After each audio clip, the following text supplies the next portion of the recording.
Good evening, everyone. We are already in session. Ms. Bell, would you take roll call, please? Ms. Fowler? Here. Mr. Lane? Ms. D. Jones? Dr. Roberts? Present. Ms. S. Jones?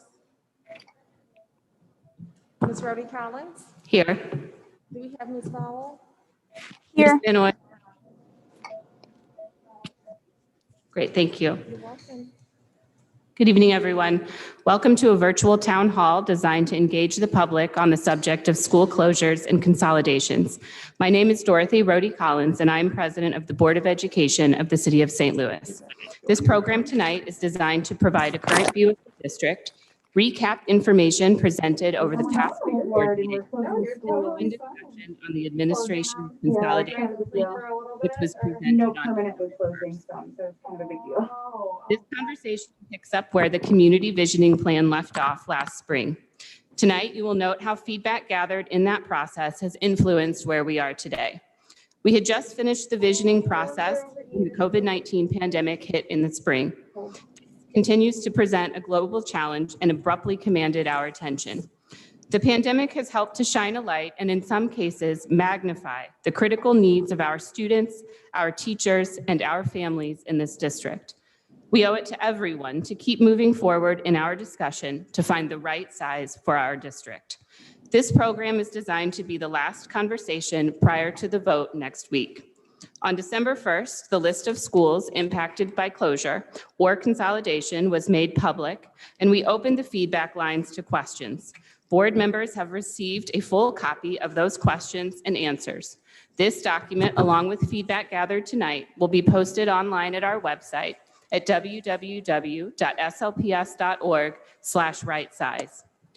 Following the presentation by Dr. Adams, we will open lines to a live chat where you will be invited to ask questions about the anticipated impact and/or the benefits of school consolidation or closure. Please keep questions specific to this subject as we anticipate a lot of interest in this topic. We also ask that you would adhere to our normal rules of etiquette for citizen comment. Our readers tonight will call out the questions from the chat for the superintendent and the board to hear. They will try to keep up with the questions, but due to the interest in this topic, we will most likely not get to them all. A full report of all questions and a full transcript of the chat following the meeting. Finally, our it's close enough that it's probably just depend because they swallow and then pee fluid, and that's how it conversation and for helping to inform the board's decision on school closure and consolidation. I'll now turn the program over to Dr. Adams, Superintendent. You're getting ultrasounds. Good evening, board, and good evening, public. It's my So they'll keep to checking spend them a few too. minutes, only 3 or 4 minutes, reviewing the documents that the board reviewed at the last board meeting, the work session, only giving an abbreviated account of it. At this point in time, want to go straight to the school consolidation. Was bottom down last time? I don't remember.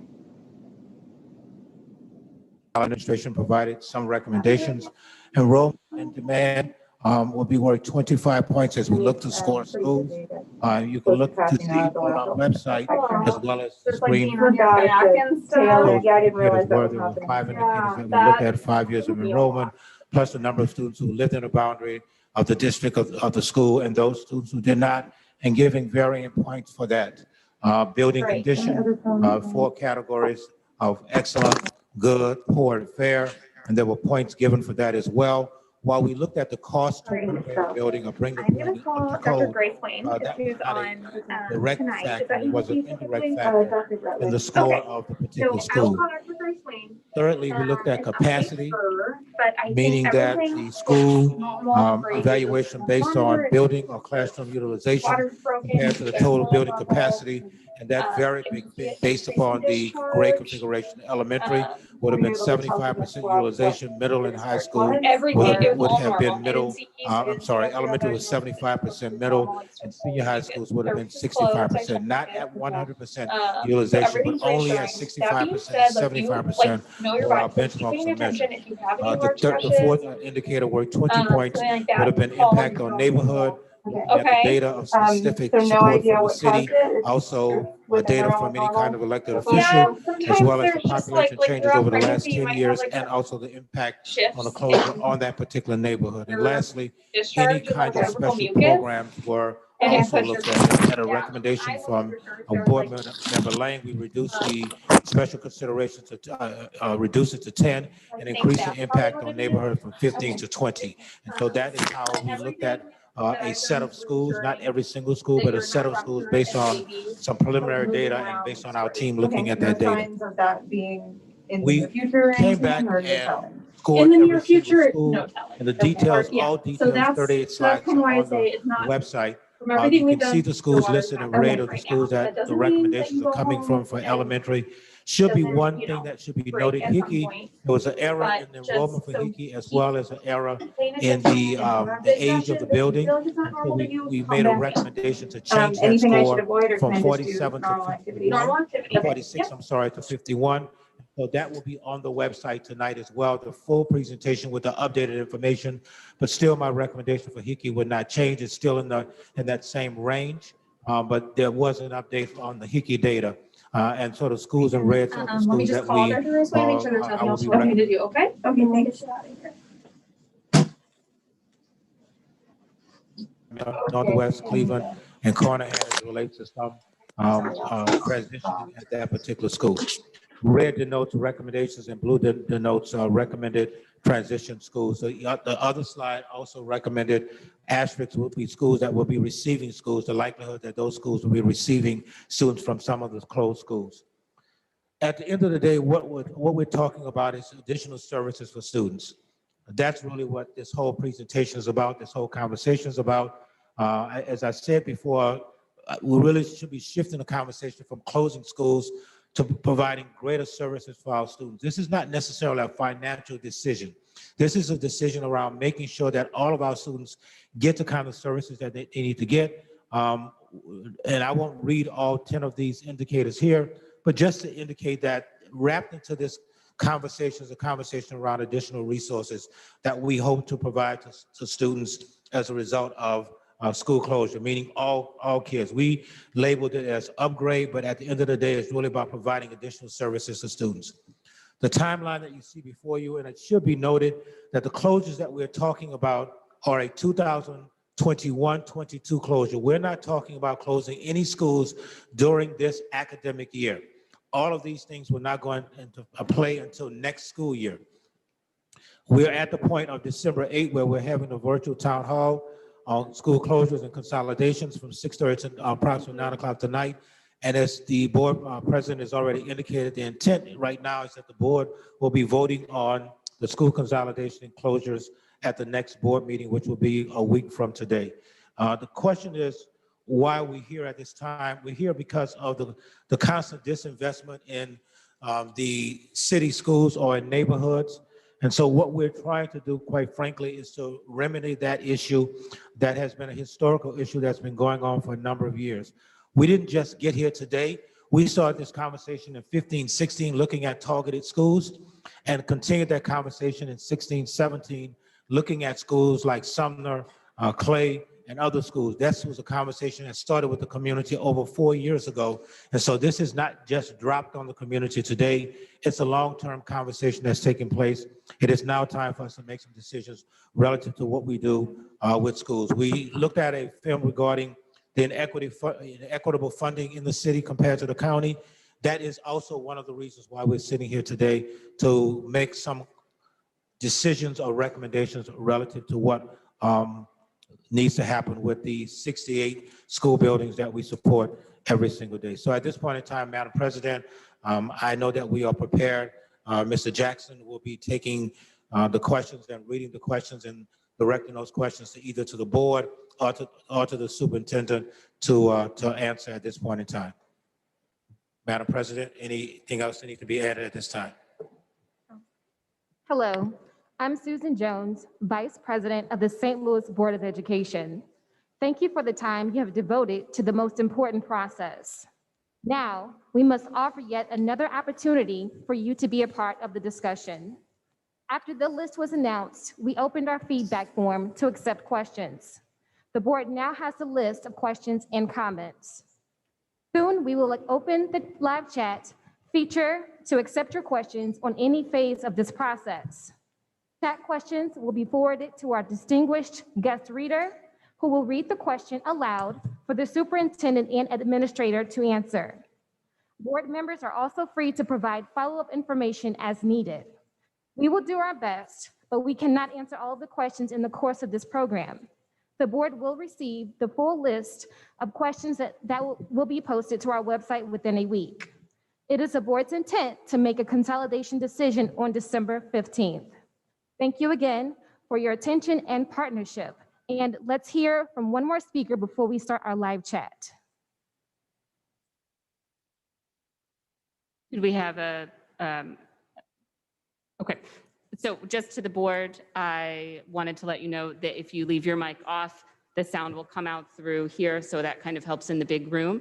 And then also, if at any point that you want to speak or respond to a question, if you'll turn your mic on, I'll be able to use that red light to recognize you to speak. So we'll kind of use that as a signal tonight to make sure we're moving efficiently through the questions.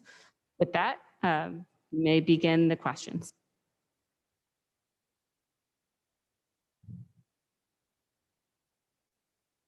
First question.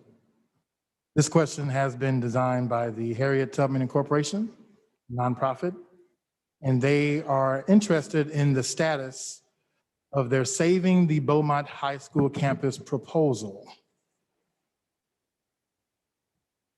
I can address that question. The last conversation with the group that was interested in that school, we are awaiting a final proposal from that group prior to administration reviewing it and it going before the board. At this point in time, that was the last conversation we had with them some 6 to 8 months ago, well, really prior to the pandemic. They did provide a document to the board, but that document wasn't a proposal, it was much more a statement and request.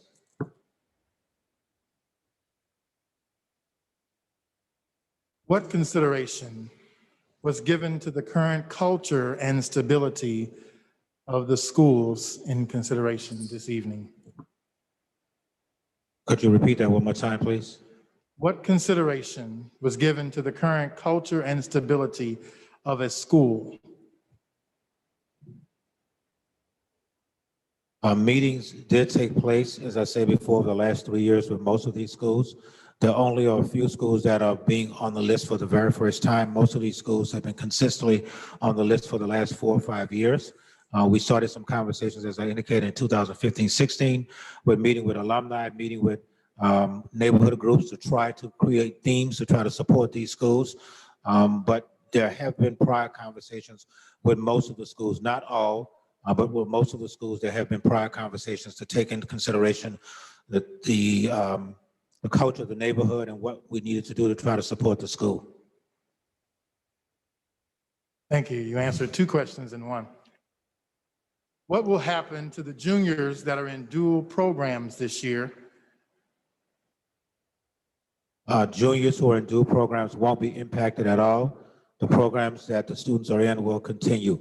No changes take place this school year for those students who are in any one of these schools. How is the district accounting for equity, primarily in the northern corridor? The district has as one of its indicators an equity lens.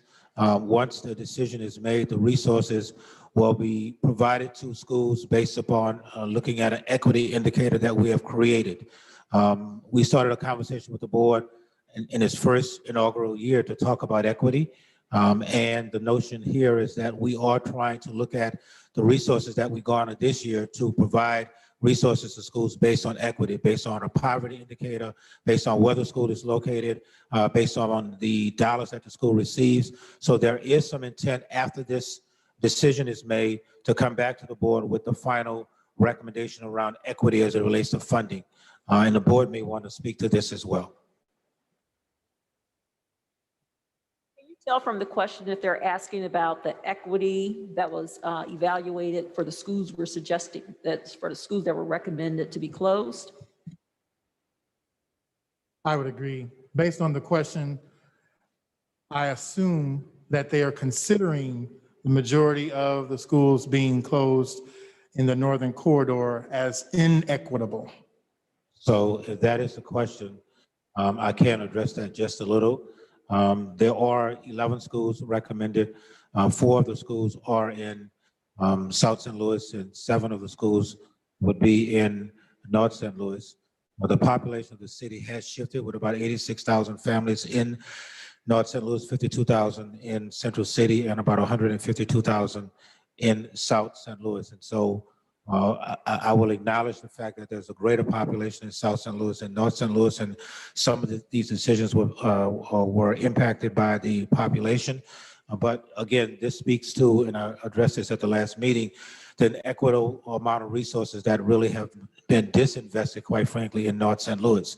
And so what the board is doing, what the administration is doing, is responding to what has happened over the last 100 years in terms of what has happened in North St. Louis and South St. Louis. So we're responding to a set of facts that the board does not control. Thank you. Has the board considered adaptive reuse of parts of school buildings to close gaps perhaps in overhead using the schools that are in consideration this evening?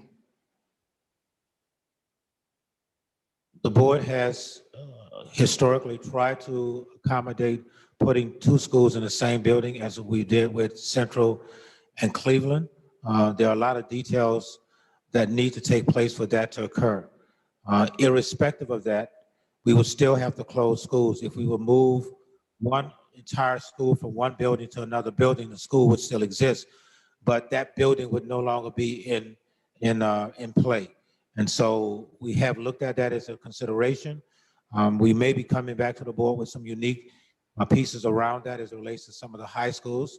But at this point in time, that is not one of the recommendations on the table. The board is voting next week to close schools.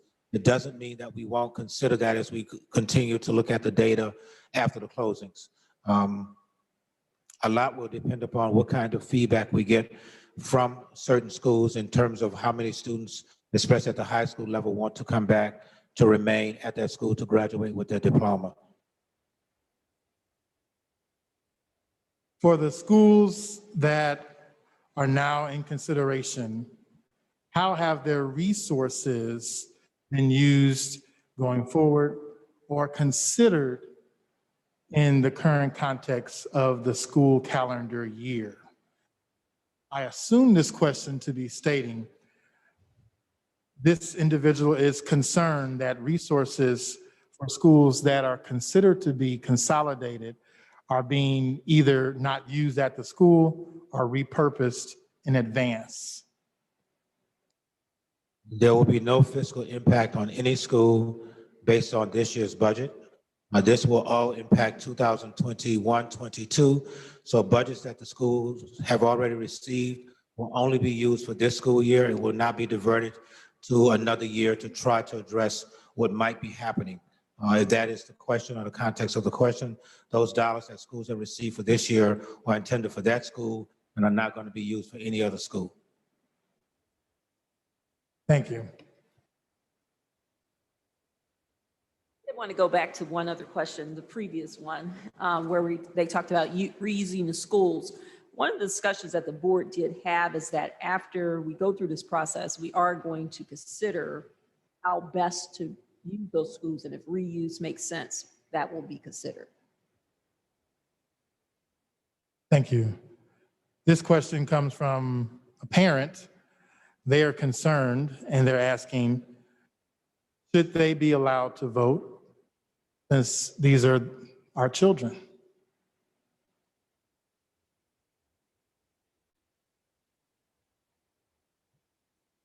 So there are parents on this board, and we don't take this decision lightly.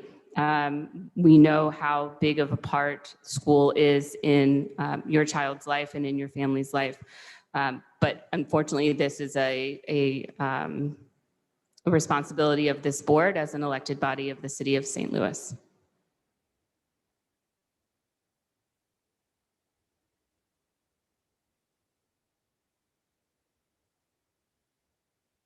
The St. Louis Industrial Development Authority approved a $40 million bond to support charter schools recently.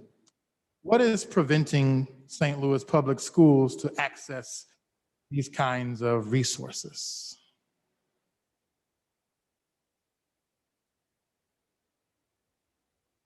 The bond was for one specific charter school, if my memory is correct. And charter schools are not under the auspice of the St. Louis Public School District. That was a targeted bond, if I remember correctly, for one charter organization. I won't even call it a school because it has multiple schools, but the district cannot access those resources. How are we able to leverage the community in making these decisions?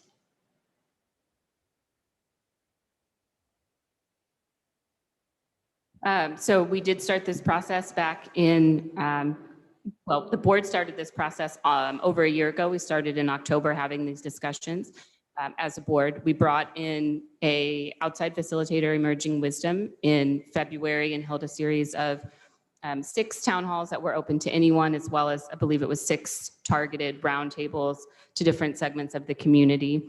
So we engaged the community in that process. We've always allowed public comment at our meetings and even through virtual written comment. We've received many statements on behalf of schools and organizations in our emails. We're holding this town hall tonight, and as we mentioned, also we had the feedback lines open, the written feedback lines open for a week. Are there any board members that would like to add on to this? I mean, just adding that also, Dr. Adams did speak to the representatives, the alder people of the various communities in the city as well. And I'll add that there were over 680 comments that the board received, and also a number of letters that we read, have been reading. I read all of them and all of the comments. The board will also be receiving comments from tonight. And the board has also looked at other recommendations that have come forward and incorporated some of the Emerging Wisdom's recommendations into the criteria. As a matter of fact, changed some of the criteria to accommodate, to address some of the recommendations that came in the winter of 2020. What will happen to teachers and staff impacted by school consolidation? Based upon based on approval at the next board meeting, the intent is to provide staff that will be impacted with a timeline next Wednesday so that they will know what that timeline looks like for the possibility of transfers and all of those kinds of things. So it is our intent at this point in time, based upon our vacancy rate, that we would be able to hire all of the employees, at least all of the teachers that are impacted by this, and contracted employees like principals or administrators. That might be a little bit different because they're one-year contracts anyway, but we anticipate at this point in time that we will be able to accommodate, if not all staff, a high percentage of staff next school year. How will school consolidation impact test scores and learning abilities?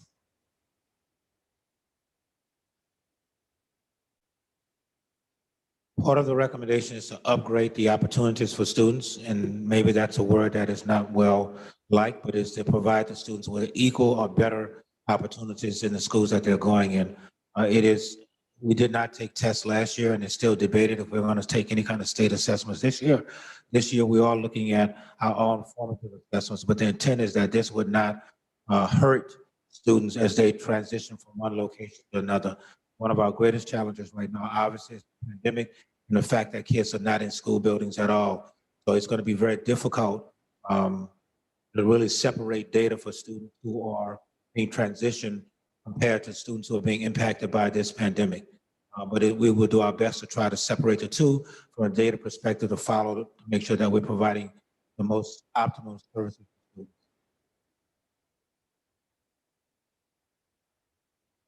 Undoubtedly, this change will impact school buildings.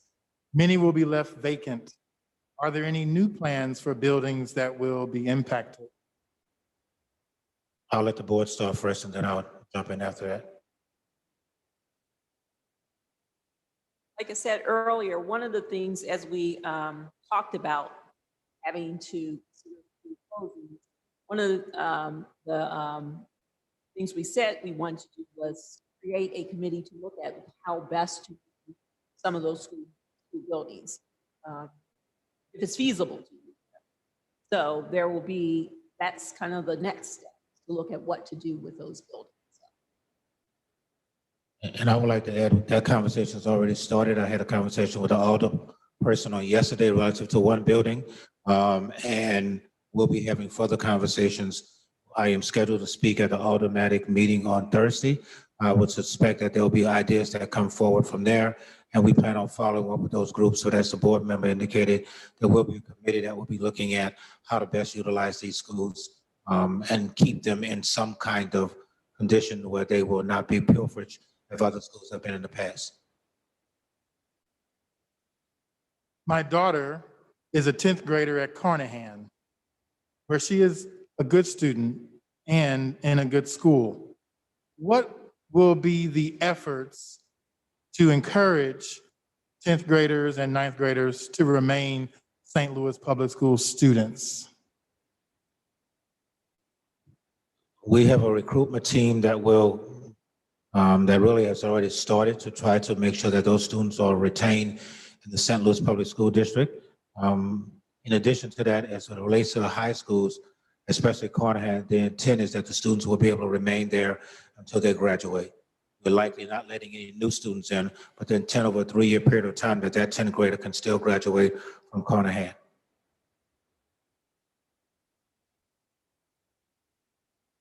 What is the tension, if any, between St. Louis Public Schools and charter schools?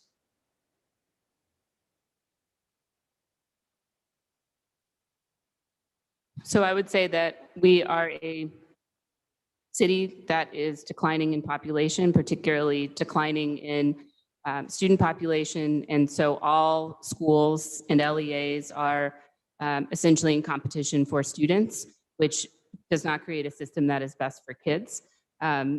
When charters entered this city 20 years ago, there was not a intentional layout or creation or plan for where schools would go and how they would recruit students. And 20 years later, we're seeing the effects of that.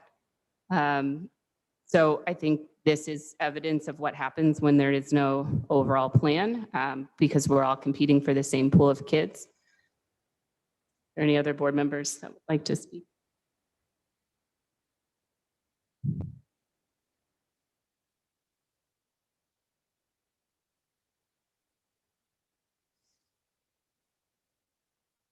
Are these closures permanent? In my tenure here as superintendent, we have reopened school buildings based on population changes and interests. So I would not say that this is permanent.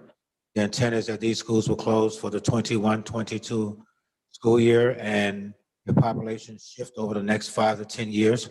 The hope and belief is that buildings have not been sold or buildings have not been used for another purpose, that those buildings could possibly be reopened like we did with Pruitt, Mitchell, Humboldt, are just 3 of the schools that we reopened, Wyman, over the last 12 years to accommodate new themes and shifts in populations or interests.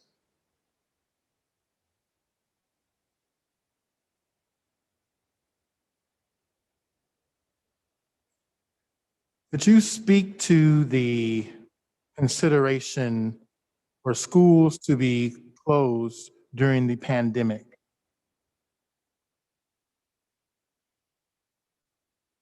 Are they referring to the timing of these closures or? I would assume just the timing of the pandemic. Well, but I guess I'm asking, is it that we have students in virtual learning or this process of consolidation and closure?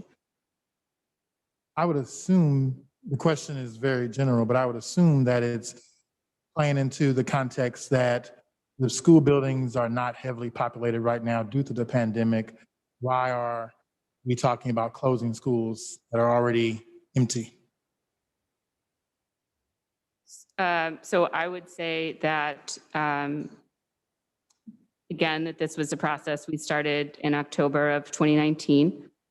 So this is not something that we have started in response to the pandemic. But what we have learned throughout this pandemic is our resources are spread thin, and we owe it to our students to provide them with the highest quality of education that we can. One of those things is continuing the conversation about school closures and consolidations so that we can more equitably distribute resources, provide all of the things our students deserve.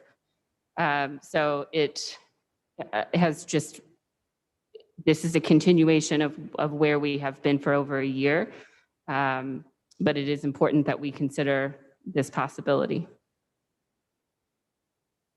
I'm not quite sure if we're clear on what the question is, but one thing, when we looked at the data, we didn't include enrollment numbers during the pandemic. We looked at 5 years prior to the pandemic, so that the schools recommended, the pandemic had no real impact on the schools recommended. So. A few questions, I'll put them together. The concern is that consolidating schools will cause classrooms to overcrowd. Can you speak to, is this a reality or is just a fear? That would be a fear. The class sizes might increase, but the class sizes won't go over the state allocation. We have classes right now that might have 5 or 6 or 7 kids in the class. The intent is with consolidation, that number might be 15 or 18, but that is still below the ratio of 20-1 or 22-1 or 25-1, depending upon the grade configuration. But what it will do is allow additional resources to be utilized, such that those resources can be better utilized to support students in whatever building they're in. Schools would also get increased budgets. Reading coaches likely at every elementary school that has obviously need additional elective courses. So the belief is that we will have more offerings for kids, but the class size might increase, but the class size won't go over what the recommended number is from the state.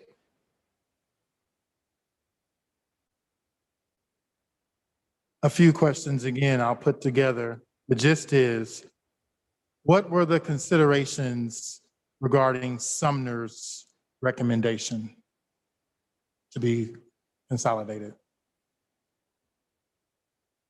The 5 criteria that are laid out for the board and for the public was uniformly used for every single school: enrollment, building capacity, the impact to the neighborhood.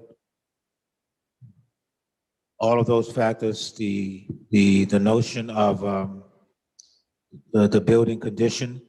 So the 5 factors were entered into as it relates to Sumner, but all of the schools that we looked at, the 23 elementary schools and the additional 6 or 7 middle and high schools. And based on that factor, Sumner was recommended. It should be noted that we started conversations with the Sumner community in 2015-16 with the idea of retheming the school as it relates to African-American, Afrocentric focus. While we looked at that theme, it didn't create the kind of interest that we thought it would.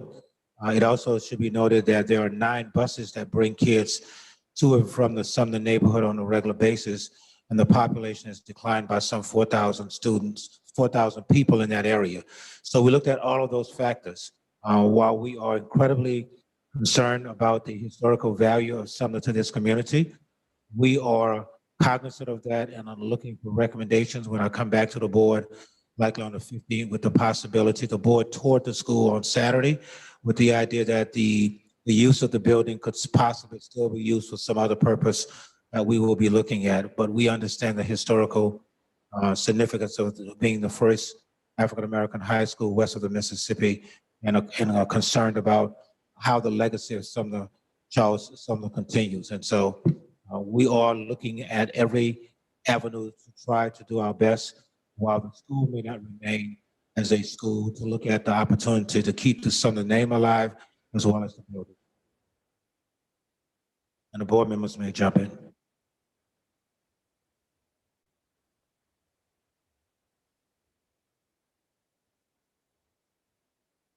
What is the rationale to returning Carnahan to a middle school? The rationale is really simple, that we have about 5,500 high school students, and we have more high school students than we have schools. There is a need for additional middle school. All of our middle schools are packed with the exception of one, which is Fanning. And because of the building condition and a number of factors, we're recommending that school close and open a middle school in the Dutchtown neighborhood that can accommodate the need for middle school students and the fact that we have more high schools than we need. Carnahan is a very small high school with about 303 students this year, 330, I think, last school year. They struggle with having an athletic program because they're in a middle school.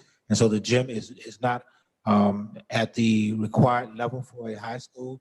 Plus for football, they have to go across the street to practice, like most of our schools, because they don't have fields. Most of the kids don't live in the neighborhood and are transferring, coming to the school.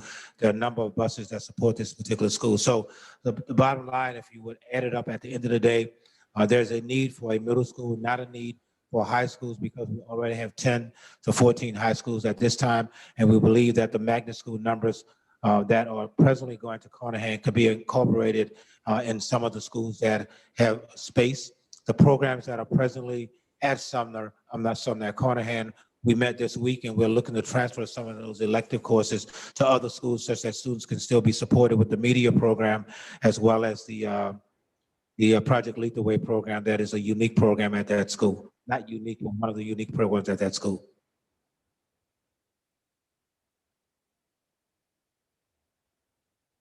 If Clay School is closed, are there any plans for the building?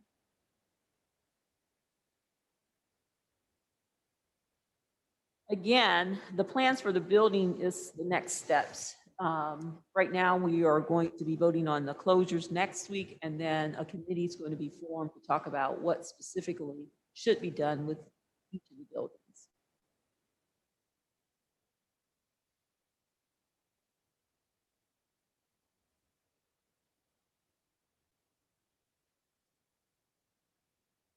We actually have answered just about all the questions that they've asked in general. Many of them are duplicates.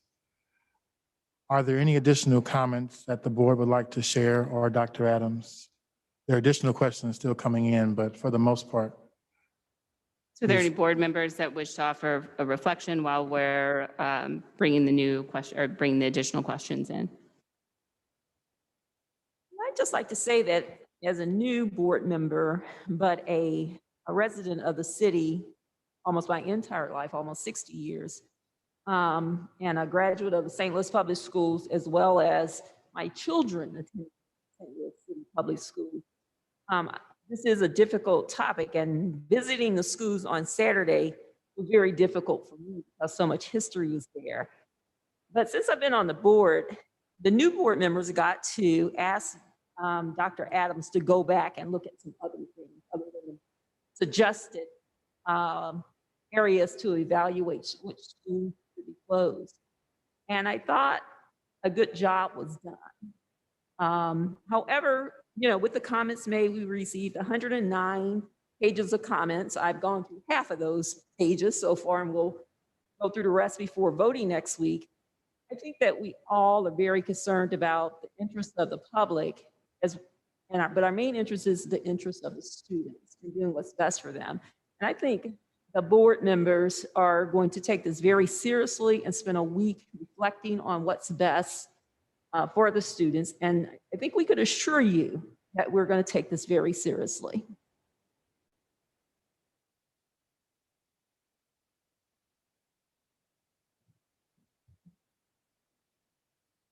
If I could, I'd like to just have a moment of reflection as well. Tonight was an opportunity for the board to listen to and receive recommendations from the community. No decision has been made. I would offer that I know what it feels like, what being moved feels like. I've had it to occur as a teacher. I know the feeling of a building administrator who starts school with a set number of staff, but because of enrollment, you have to lose staff.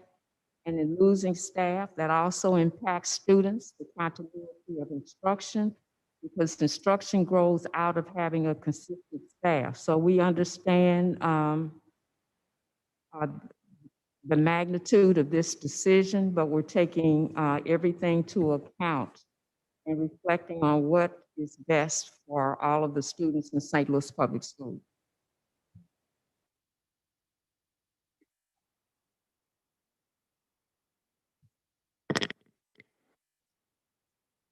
I would also like to reflect on what's going on right now with St. Louis Public Schools. I've had 7 children in St. Louis Public School, and that's what brought me to run for the board, because I was very concerned about what I've seen over the years, over the decades, the slow decline of the city population, the families leaving St. Louis City because of the city leadership not helping promote St. Louis Public Schools. And I would think that anyone that is an elected official, if you're an elected official for St. Louis City, you should put St. Louis Public Schools first. And that hasn't happened.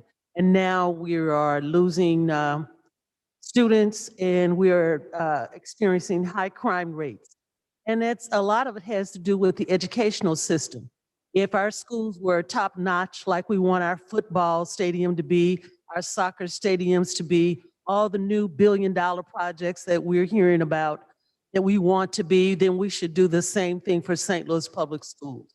So there's just no excuse. And I'm really looking forward to all our elected officials, community leaders coming forth and bringing forth resources to help assist our young people, because there are very few resources where our young people can go and have fun and receive a top-notch education without asking and begging. Our teachers have to ask for resources constantly from the community, and that's not right. So I'm looking forward to everyone within the sound of my voice stepping up and calling your local officials and asking them to do their job and to care about our students, because our students need that assistance.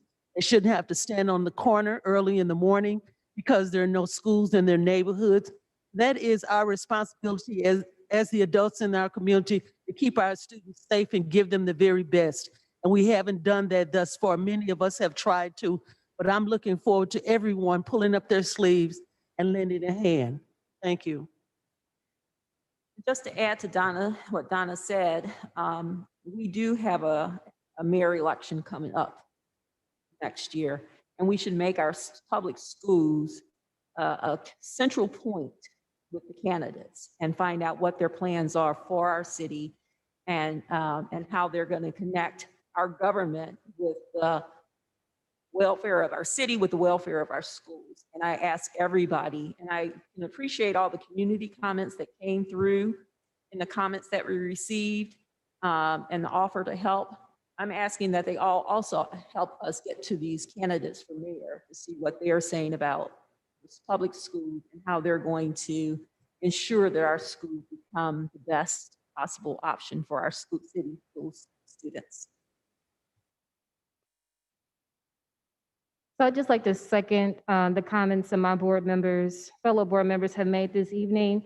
As a parent and a community member, this topic I feel very strongly about. I love St. Louis. I love St. Louis Public Schools. I'm a graduate of this school district. So my investment in this city is very personal. And we're facing a few different pandemics right now: racism, COVID-19, and a few others that I can name. Our school buildings are a portal for crucial assistance in our neighborhoods, where students, their families, members of the broader community receive a variety of resources. And the deactivation of these school buildings deactivate the distribution of those same resources. And in doing so, they rebel along the irreplaceable role that they place in filling the gaping holes in our weak social safe. These negative impacts fall disproportionately on places with increased numbers of people living in poverty, and in general, the Black community. further entrenching racial disparities in schools and neighborhoods. Everything that we're facing right now was by design. This didn't just happen. It came from failed leadership over many years. And so this is a call to action for any public official that is watching this tonight. We're watching you. You will be held accountable, and we're looking for solutions so that we don't have to come back and revisit issues like this in the next 10 years.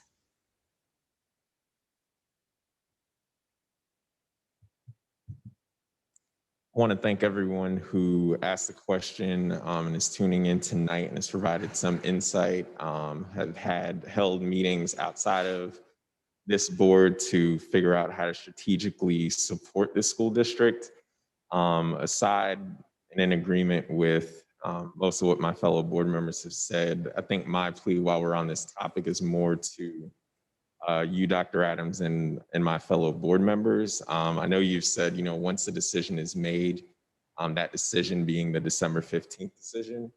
In my last week of reflection, having gotten the presentation last week and had 7 days to digest that information, for me, it's really hard to separate, and I would love for other board members to weigh in on this, if you will, but separate the decision to close from a plan post that closure. I honestly feel like those two things should be one and the same. I think we should be thinking about the decisions of closure and the plan post schools closing as one and the same. So it's hard for me to wrap my mind around, well, let's decide on whether they close or not first, then come up with a plan, because I feel like some part of those plans are dependent on those closures. Also in the reflection, I have 4 points, which I will share with the board via email, but I'll explain right now. The first thing that I think will be helpful and critical to this board and for this board to consider moving forward, and in my recommendations and opinions, the first thing that I feel like I need and we should all look at is financial specificity. So I would like specifically more specificity around the dollar amount of that financial impact for closing of each school. I know in the report that we received last week, we talked about the FCAP score, so it would cost to renovate, but I would specifically like to know what the budget impact is of closing. So what is that dollar amount that we are, I don't really want to call it saving because it's not really that, but what is the dollar amount that we are no longer spending on an annual basis? And then in terms of those 10 points that you had on the slideshow that we were presented with last week of, yes, that those 10, speaking to that first point of financial specificity, I would just like to know what are going to be those costs. So I think, again, if we are, this was proposed, this was part of the presentation, and if we are voting on this or supposed to vote on this, I think that the dollar amount of those 10 bullets would be extremely helpful and something that we need to consider. I also think my second point is for a rating system for the plan. So I think that it is important for us to see a plan beyond just these 10, 11 schools closing.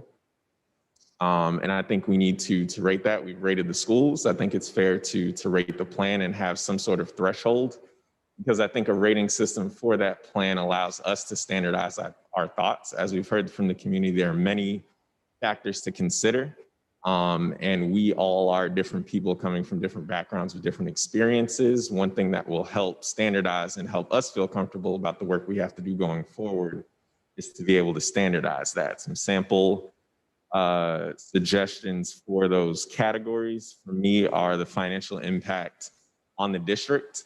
And we can break that down. The second item is the alignment to the input gathered during the listening sessions. I know we've said this has been pulled from it, but I would specifically like to see where what we're going to be doing moving forward is aligned to what we heard from the community directly. The next thing is equity. I know we did mention about students of closed schools being able to transfer or be able to have a choice at a magnet school.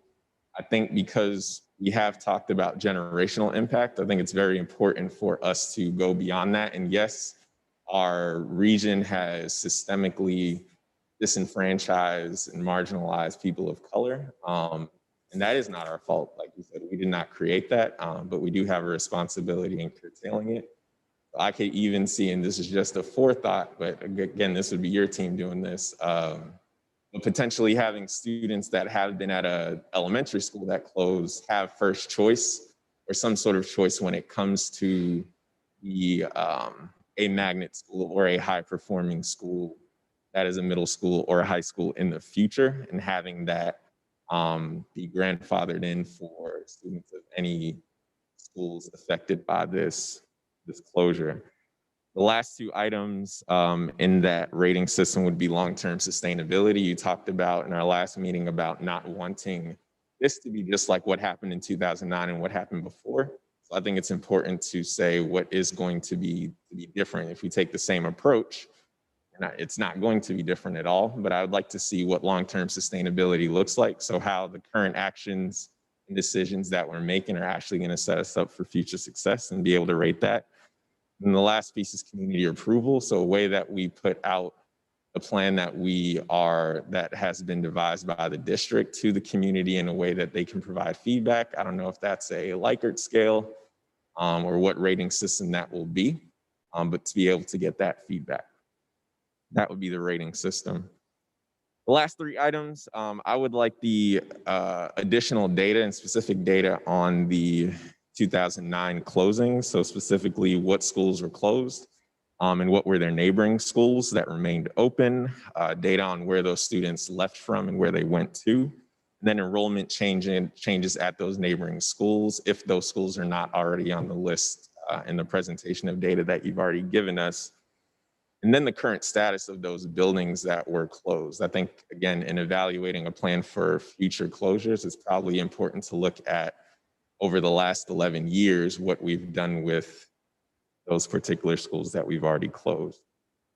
I only have one more thing. So the last thing that I have is just special requests and considerations. A big part of my reflection over the last week is thinking about Sumner, thinking about the Ville neighborhood, and thinking about the, again, historic Homer G. Phillips Hospital and what happened with that. I think that, yes, city leadership, whatever you want to say, that has continually disinvested in North St. Louis, while that is real, it's also, we feed into that pattern with what we do. So my recommendation, and just a thought for the board to consider, is in thinking about Sumner, even if the decision of the board and the will of the board is to close that school, I don't think that should be a school that is put up for sale. I think that is one, prime real estate. I also think it's an opportunity to show that St. Louis Public Schools is not giving up on the Ville neighborhood. And I think that I think that can be a co-working space. I think there are a lot of nonprofits and community serving organizations that serve our students exclusively and don't have places to serve them and have to go and pay rent at a place like Cortex and fuel the development of the Central Corridor, but not necessarily fuel the development of North City. I think it could be a hub, could be a co-location, whereas some students from whatever school are residing there, and we're also providing enrichment activities that continue to breathe life into that community. And I think by SLPS saying we're committed to that community, we can also lean on and hold our city officials accountable to do the same. That's all I got. We have additional questions. Thank you. Dr. Adams, this seems to be a formality. Do you truly want to hear from the parents and the community? And if so, what mechanisms are in place for consistent parental feedback? The initial response to the question is yes. The notion of having meetings in the winter, to have 6 town hall meetings to take comments from persons, and also this forum tonight, as well as the 1 week that we took questions at that time. The pandemic makes it very difficult. In the past, we have had meetings at schools as well as faculty meetings. I've gone to faculty meetings as well as parent meetings as well. The pandemic has made it incredibly difficult to do that on a school by school basis. On Thursday, as I indicated, I'll be talking to the alderman as well. So I've tried to create avenues for parent input. the best that we can under the conditions of the pandemic. Prior to that point in time, we were taking feedback in person at meetings at schools. If there are some recommendations to do something different, I will be open to those recommendations as best as possible. Will the Navy ROTC unit be attached to Central VPA?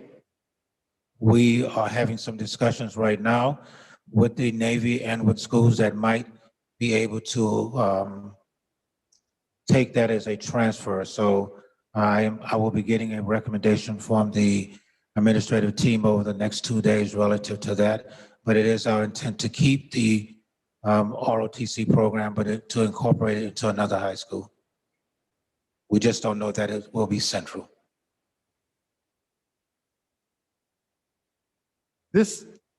From this individual, their perspective is that this seems to be a yearly conversation.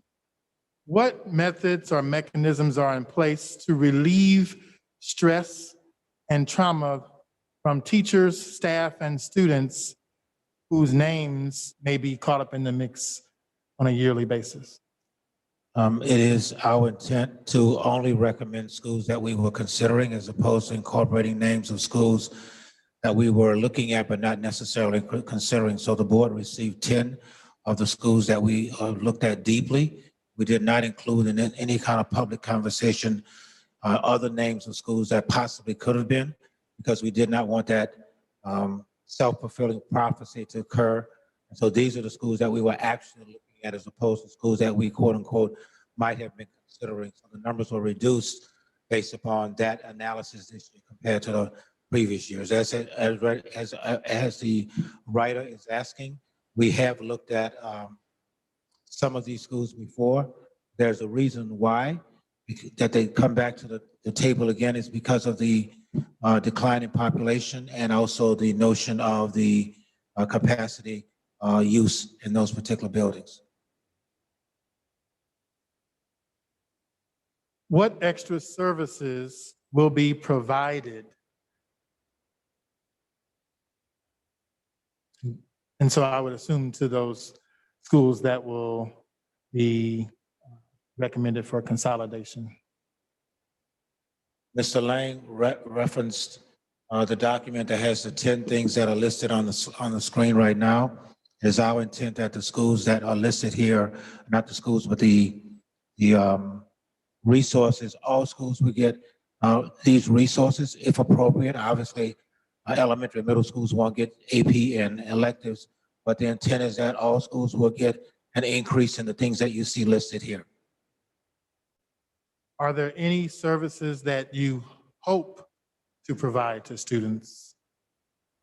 Outside of the 11 that are listed here, no, these are the things that we have looked at. There is some conversation. I think one of the board members mentioned something around technology next year. We are looking at that as well, but we did not list that at this point in time because that may be another funding source.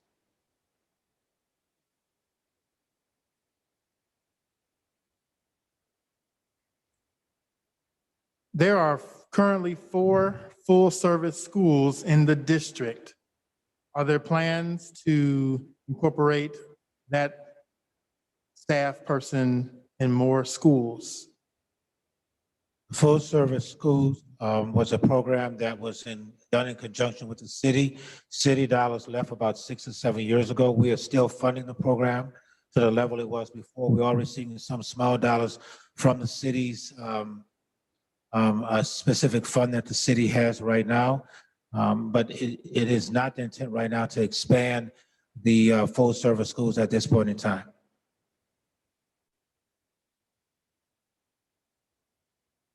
Are there any particular neighborhood groups that you have met with worth bringing up to the discussion? I have not, in this iteration, met with any neighborhood groups.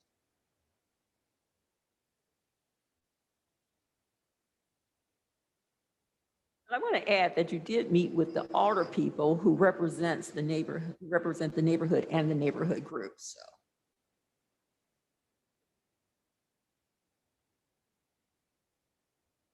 This may be a question that you and the board can address, perhaps even in more detail later, but I'll read it. Why not demand funds back from Clayton, Ladue, and charter schools that are sapping resources from St. Louis public schools? I do not have the ability to change the desegregation agreement that allows African-American students from the city to go to the county and Caucasian students from the county to come to the city. And so I don't have the legal ability to do so. I also don't have the legal ability to claw away or take dollars from charter schools at this point in time because the law does not allow it. Based upon the legislation that was put in place, those are separate LEAs similar to the school district itself, and they get specific funds that go directly to them. None of those funds come through the budgets of the St. Louis Public School District. What safety considerations are in place for groups of students that will be traveling to other neighborhoods? What additional safety at this point in time, we do not anticipate there being a need for additional safety considerations. We don't know what students are going to travel to any neighborhood at this point in time. We will once a decision is made and we are able to meet with families and students and the staffs at schools to determine if we need to provide additional quote unquote security at any particular school. But at this point in time, that is premature based upon the information that's out there right now. Will parents be given a choice of schools to send their child to? At this point in time, the answer is yes.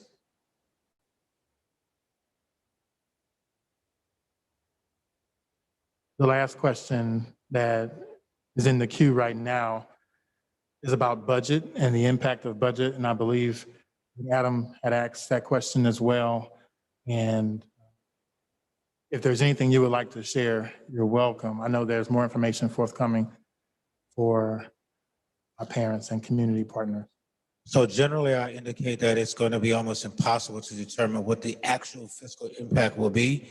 I can give you some general idea, as I will to Mr. Lang's question as well, because as staff moves and goes to other buildings, that's going to be always difficult. While we've done this before, it's very difficult. I can tell you what it costs to staff a particular school, and tell you that we've looked at the utilities costs and the transportation costs, which are really two hard costs. Some other costs that are germane to staffing is always difficult because those staff will be going to other buildings. And so based upon the board approving Mr. Lane's request or providing Mr. Lane providing me some more details, I'll be able to provide that information to him. But for the most part, the general analysis right now is about 1.5 million for transportation, about 1.5 million for utilities for these schools. We're talking about supporting about 2,100 students with 290 staff persons that will be impacted. The real challenge here is what additional, where those staff will, or where staff will be going to or transferring to as an indicator of what cost, quote unquote, might be saved.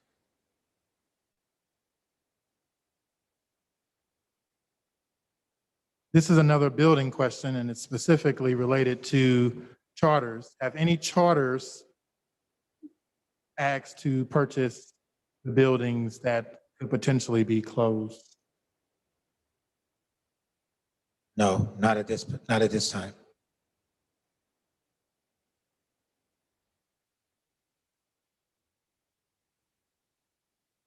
Have you asked specialized Carnahan teachers if they plan to keep working while the programs primarily geared towards high school students are there at that school? I have not. We've not had any conversation with staff. Principals were asked on last Tuesday to meet with staff to make them aware that the announcement will be made, but there have not been any general meetings with staff, and that won't take place until the board makes a recommendation.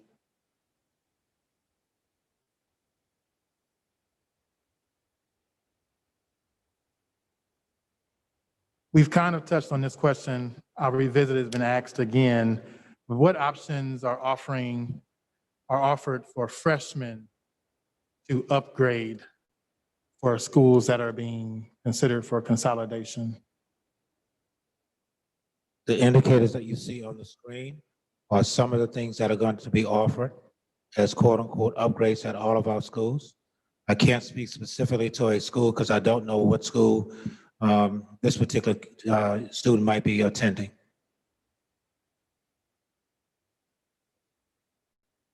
We still are awaiting additional questions in the queue. This is the final question, I think, that is not duplicated. It appears that this process is being pushed through haphazardly and quickly. Why are we voting for this process within a 2-week frame? I understand the context, but this is for the person asking this question. So while the vote is next week, 1 week from the town hall, this is not a 2-week process. This process was started in October or November of 2019, so we are past a year on this. But as to why we're taking this vote now and not later, this gives us the best opportunity to transition students into the next school year with a full, I guess, 6 to 8 months to iron out all the details of that transition, to make sure that all students are provided with an upgrade specialist who can help connect them to the school that they want with the transportation that they need, and also make families and students comfortable with that transition. In addition, our budget and contracts, all of those things start being analyzed and looked at beginning in February. And so in order for us to make the best decisions for students and the best fiscal decisions for this district, it is important to have this decision made so we can enter into all of those arrangements in good faith. And I will add to the president's comments. We normally do staffing in December. We push back staffing until this decision takes place, but normally in October and November, I get a projected number of students that we will have in every school, and we do our projected staffing as well as budgeting. Has already been indicated, the contracts go out and all of those kinds of things occur, running transportation routes, all of those things will be impacted by any delay or pushback. And while I'm not saying the board can't make any decision regarding that, it makes it incredibly difficult to make those kind of decisions outside of a firm time frame. So it is important that some decision is made sooner than later.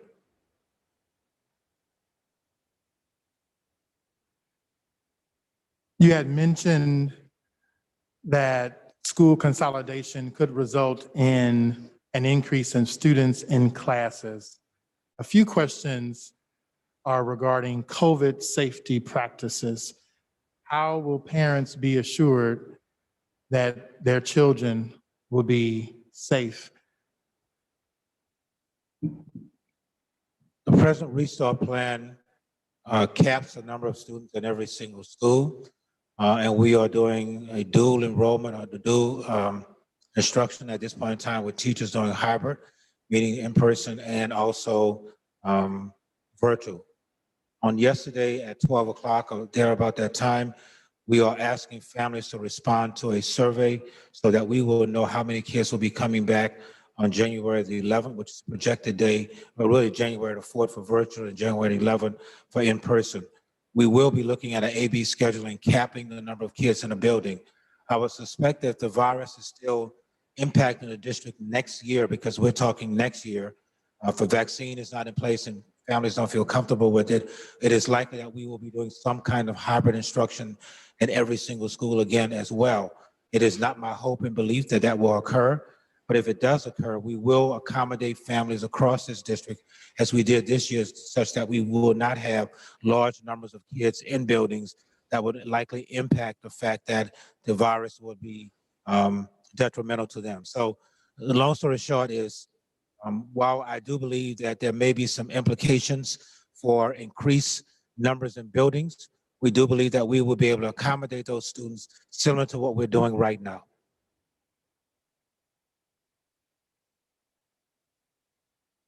Kind of along that line, what will be the process for placement for teachers at these schools?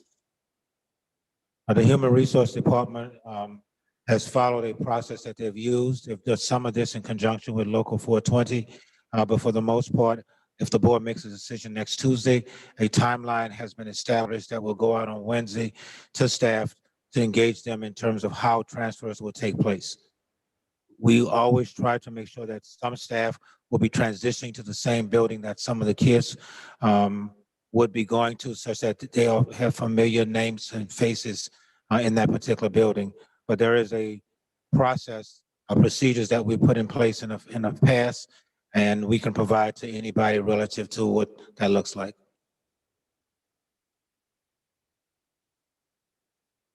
Did you or the board consider closing any magnet schools or any gifted elementary schools?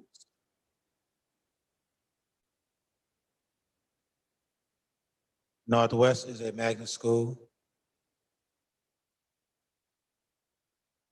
Carnahan is a magnet school.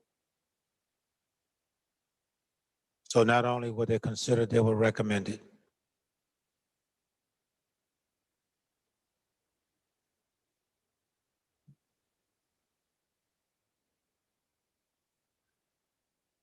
What steps are in place to ensure that no more schools will be closed in the future?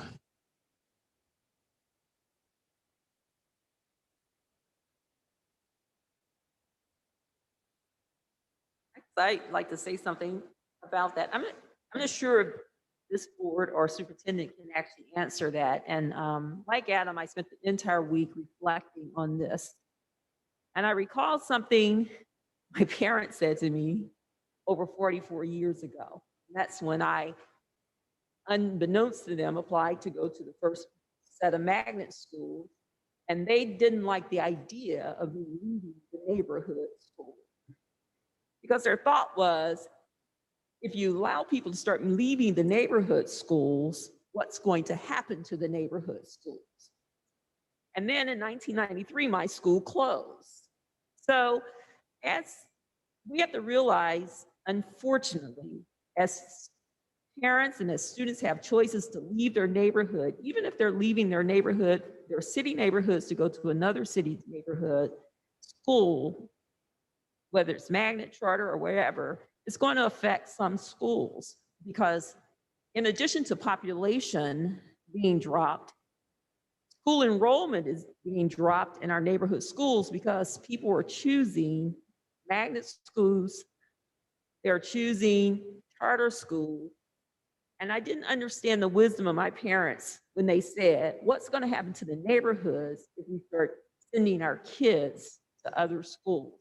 And as the population continues to decline, as students and parents continue to make choices, after magnet schools, then we have voluntary SEG, and now we have all these charter schools.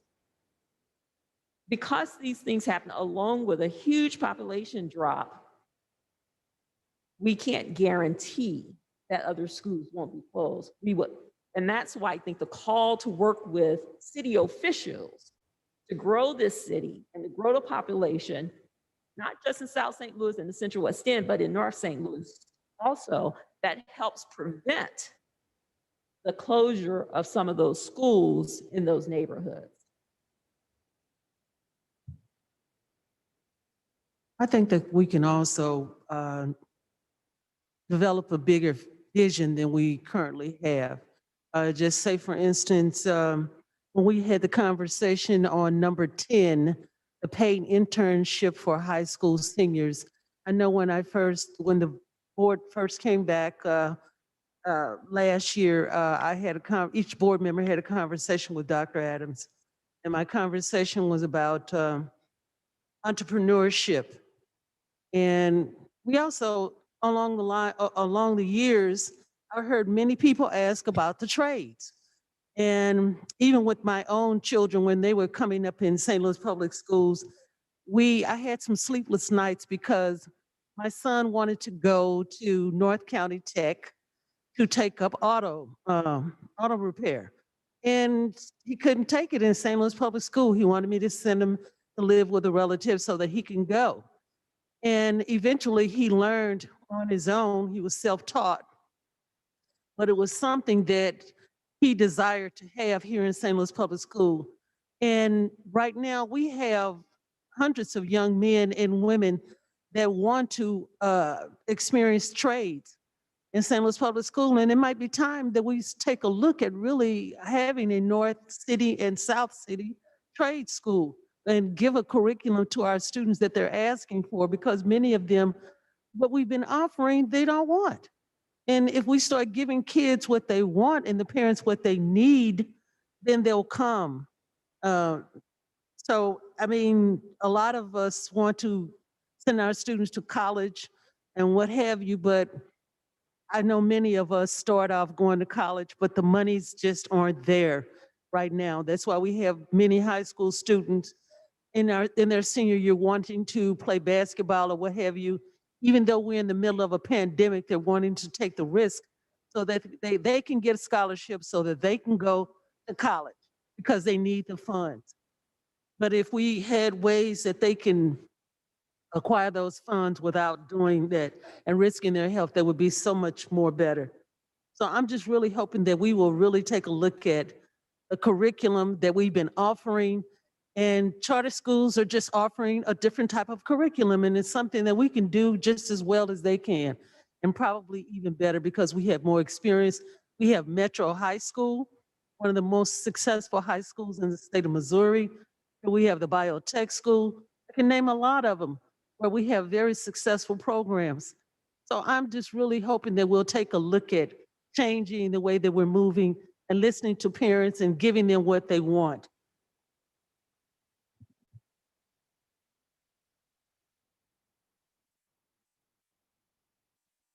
Dr. Adams, before I forget this, I'd like to follow up on what Adam asked. There were 4 major points, and I would hope that we'd have an opportunity for discussion versus getting written responses that we read without discussion. So I hope that you consider that, and it may be that it calls for a brief meeting prior to the vote. So I was going to come back to that. Dr. Roberts, thank you. There were 11 indicators that Mr. Lane articulated. And so in the desire to try to get as much information as possible, I am going to request that Mr. Lane give me this request in writing such that I can respond. I did take some notes and my staff is doing so. And the time period to try to get these responses back to you, i.e. and the board, would also be helpful. If you're requesting some kind of meeting between now and next Tuesday, Dr. Roberts, then the board needs to set that and let me know what the time frame is for that to occur, for there to be some discussion. But it will take some time to provide all of the information that Mr. Lang is requesting. That is the desire of the board. So I'm not asking you to decide this at this moment, but before we leave tonight, we will discuss adding an additional meeting if that is the will of the board. So be thinking of that as we're answering these questions. If it needs to be another meeting called prior to the vote.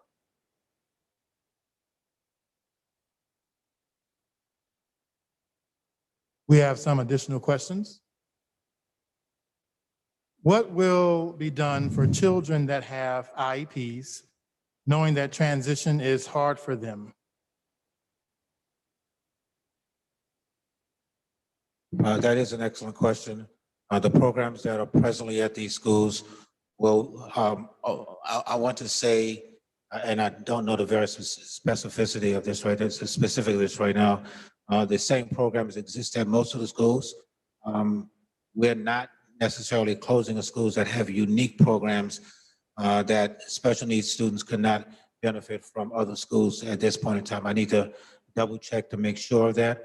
But as I think about it, because we looked at this kind of, at least I looked at it before, there are no unique programs at these schools that will be impacted such that they're not at another school. And we always follow what the IEP says anyway. And so we would have to provide those accommodations at that school if that was in place at the previous school. That is a legal requirement. This question is framed as a money question. So we have handed out millions in tax incentives for high rent housing. How do we not have enough money for our schools?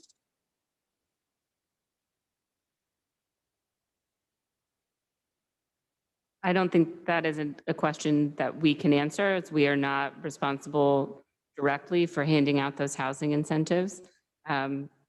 I would ask that you contact your alderman and your mayor and ask them those questions.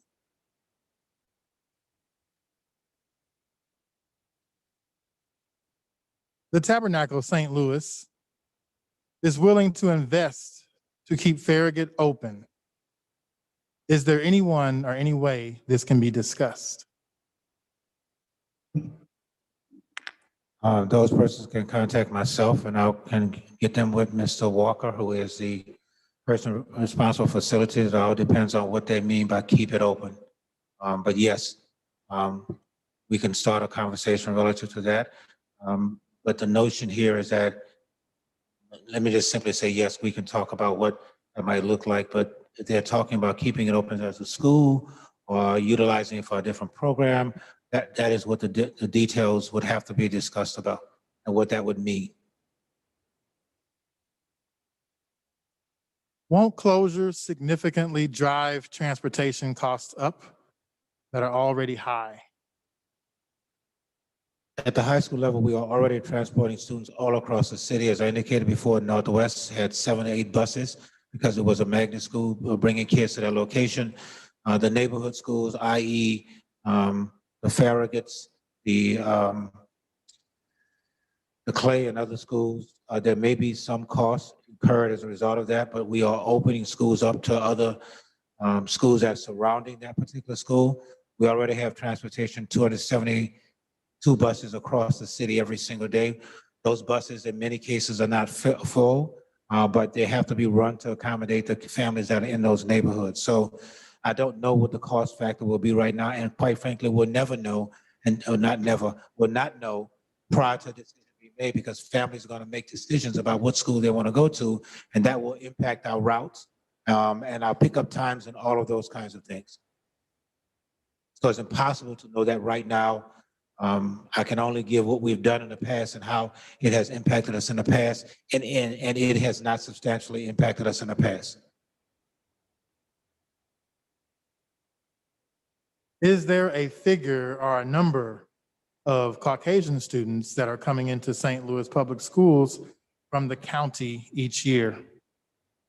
If my memory is correct, that number is around 75 Caucasian students who take advantage of our magnet school programs, and approximately 4,000 African-American students from the city who go to the county. Don't quote me on that 4,000 number because it changes. I want to say anywhere from 3,500 to 4,000, I think, if my memory is correct. This question is framed in the form of a potential strategy. Why not take 6th grade out of local neighborhood elementary schools and funnel them into middle schools to increase middle school enrollment? Our middle school numbers are high. Our elementary numbers are low. That is one of the issues. And so that would further reduce elementary school population. Instead of me having 5 elementary schools on the table for discussion, that number might be higher.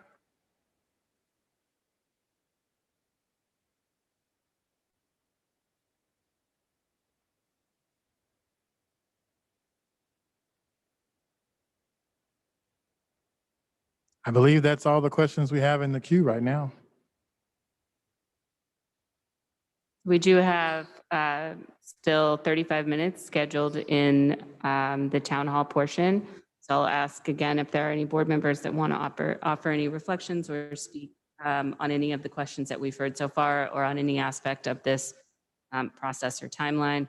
Are questions still coming in?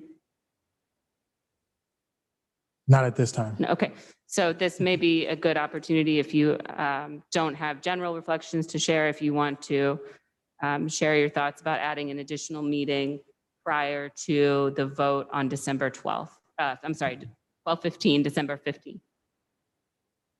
Well, before we get to that, I did have a question, Dr. Adams. I know you said you met with the principals of the schools that are on the list of closures and consolidations. Could you just give the board a little bit, since we weren't there, just some insight, not necessarily what they said, but just the general, I guess, temperature of those meetings and what you think would be helpful for us in decision-making and planning? So I think the board members who kind of attended Saturday got some flavor. They were able to talk to the principals who were there about that particular building. I think for the most part, Mr. Lang, it was information. It wasn't necessary, tell me what you think. I've had those conversations with all of those principals. The principal at Clay is a brand new principal, so I've not had the conversation with her before. The principal from Northwest, I've had the conversation before. Sumner had the conversation before. Carnahan, because this was a transition, we had talked about this a little bit last year, so he had anticipated some conversation in this space. I think for the most part, Mr. Lang, they were aware that the numbers were low and anticipated a further conversation. There were no surprises relative to me having a conversation with them. They were just concerned about getting as much information as possible so that they could address the faculty concerns that they were going to be getting when they had the meeting. So I could give you a one-pager as I did for the other group that I met with, but for the most part, it was only informational for the most part. But they did give me some feedback, but mainly informational. Okay, and that's fine. And then the second question, and I think this relates or piggybacks off of another question that we had. We talk about, retaining talent at the district level and being able to do that. A lot of the principals at the schools, we're talking about significant number of schools closing. That top leadership talent, it's not that we're going to have, 2 principals in a school if we're being completely transparent. Do you have any ideas or plans about how we make sure we retain that talent, don't lose them to other districts and schools? Yes, sir. Over the last 4 to 5 years, we've had anywhere from 5 to 8 vacancies. So I'm suspecting that some, if not all, would fill into vacancies. They have to go through the process, interview. It's a fair, open process. Depending upon what we decide at the high school level, it is possible that the principal will be retained to transition those kids to that next building for next year, maybe not the entire school population at Northwest. And at Sumner, we did not place our assistant principal there as we normally would because we knew the populations were really low. So they don't even have assistant principals. So it's only the principal that we're talking about that's possibility of transitioning. For Cleveland, there is a principal and an assistant principal, but I think there is a need for additional administrators at other buildings. I don't select the administrators. I let principals make those decisions for their own assistant principals. We do go through the process for principals. I think, Mr. Lane, no guarantees. I said to them, I did have this conversation with each one of them. It is my intent to try to make sure that they are in a position next year. I can't guarantee anything because the board has to decide yes to do this. And secondly, we have to go through an interview process. But I did make them all aware that I will be working really hard to try to make sure that that there was a place for them next year. Part of a decision happening earlier allows me to do that. Or if we push this back much further, then other positions open up across the region, and they're likely to look at other positions if we can't assure that they're likely to be in positions next year. So I think there is a good opportunity for that to happen with most, if not all of them. Thank you. And then my last question, not to get into specific personnel, but I know it did come up again, if we were to move forward with 10 schools closing, knowing that we have district staff that support a portfolio of schools, would that change the number of district staff that we have at 801? Yes.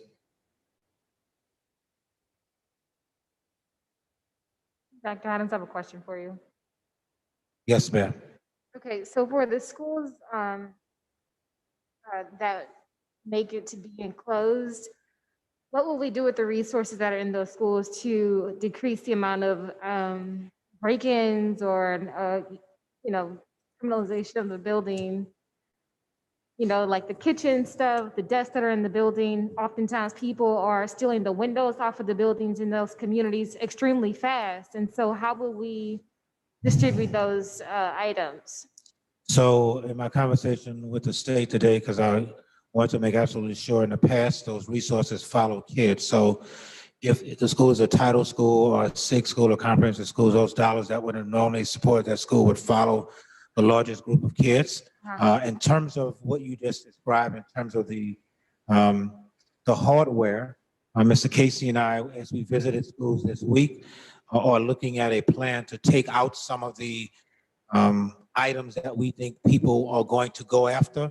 We've had enough experience doing this that copper seems to be things that people go after, plus other things. What we're looking at is to try to get that equipment out before we actually close the building down. To your point, it makes it, it is problematic because we can't do all of that. But we are looking to, in terms of the food service equipment, we store that at the warehouse. That's never been an issue. The issue for us has been electrical stuff, as well as some of the sinks and toilets in buildings. And so we are looking to find a way to try to have a partner in those buildings, similar to what we're doing at Langston.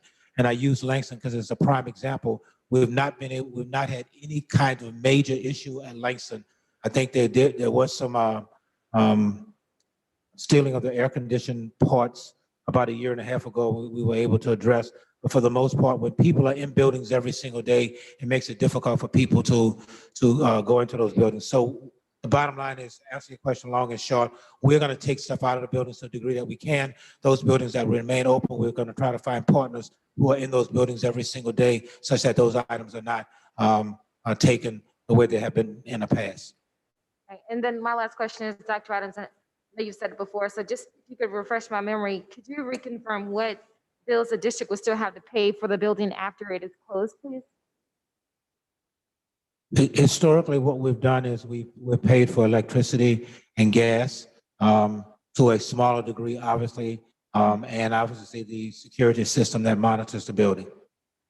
So, and this is my last question on this specific topic here. Has there ever been any thought about, because we have a very large homeless population in this district, has there been any consideration around keeping one of those schools open for our homeless families to utilize just for those basic resources? I did get a call on yesterday from someone that I would describe as a politician, with the idea of would we be interested in that act. In that, I said the devil's in the details. Obviously, a legal agreement has to be done, has to be approved. The building has to be renovated to accommodate all of that. So the answer to the question is, this board would have to decide if a proposal came forward that we could partner with somebody to do that. But historically, when these kinds of things have happened, it takes a lot of money to transition those buildings into those kinds of quote unquote facilities. But even as early as 3 months ago, I did get a request from the city to ask if we had any buildings that could possibly accommodate the homeless. They did look at some of our closed buildings, but they did not make any kind of offer from that point in time. So there have been at least 2 inquiries about closed buildings and buildings that are going to be closed if the board approves them, for the possibility of becoming used as homeless shelters. Thank you, Dr. Adams. You're welcome.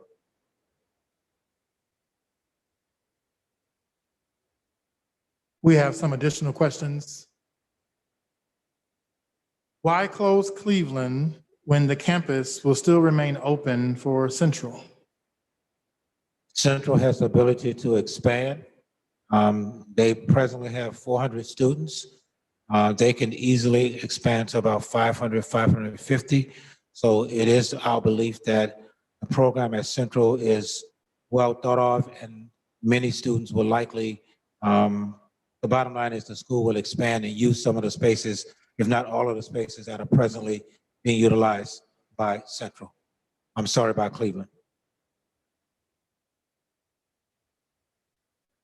We know much of this is captured in this presentation and others in the past, but can you describe why are the elementary numbers low? As was said in the introduction, there was 60,000 students in 2008. When I arrived, the number is about 45,000 students citywide at this point in time. So frankly, and honestly, there's been a decline in the population in the city of St. Louis, and obviously a decline and the population of families in those particular communities.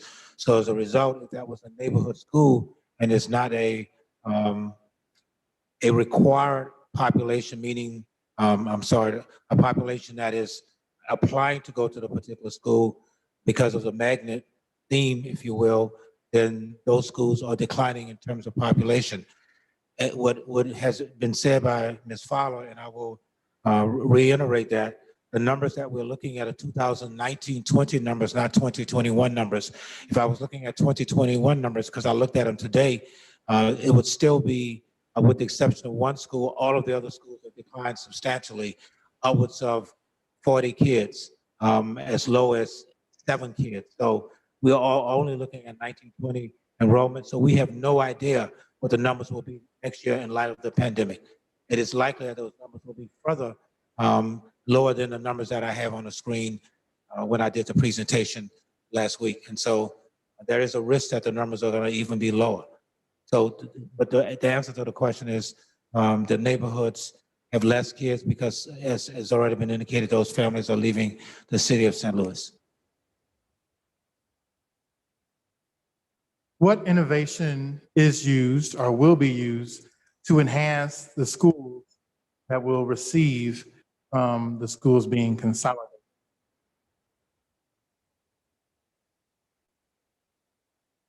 Really good question, and I think there are a couple of things on the screen that might address that. The notion of a virtual school, the notion of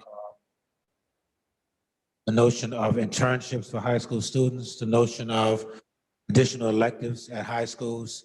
We're also looking at some of those at middle schools as well. Some of the things you see here, plus there's some other ideas that the team is working on. But quite frankly, to be quite honest with you and the board, we have a reluctance to jump into doing all of those things until we know exactly what the response of the board will be next week. Is there a target student-teacher ratio? There is a state target student-teacher ratio at every grade level. We are easily within that ratio at this point in time in all of our schools. Is there a minimum amount of students recommended or needed to keep a school open? There is not a minimum number that's required by DESE. From a fiscal perspective, about 400 kids, anywhere from 300 to 400 kids is really considered to be ideal at the elementary and middle level. At the high school level, about 600 to 700 students.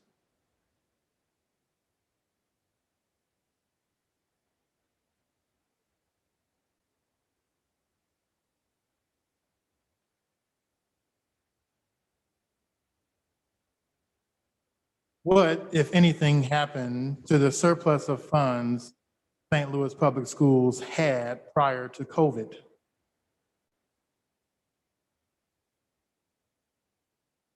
The district budget has not changed at this point in time. The district still does have a surplus, which is required by law. There's a certain amount that's required by law, and the board's policy has increased that amount as well. By policy, that number is increased, I think, double what the state requires, which is the minimal that the state requires, which I think is 3%. Why are teachers not being consulted in these decisions?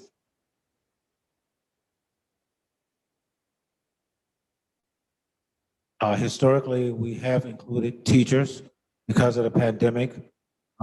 We did not for this last iteration that you're getting, but in January, February, and March, when we had the town hall meetings, the voices you're hearing are voices of teachers, principals, students, parents.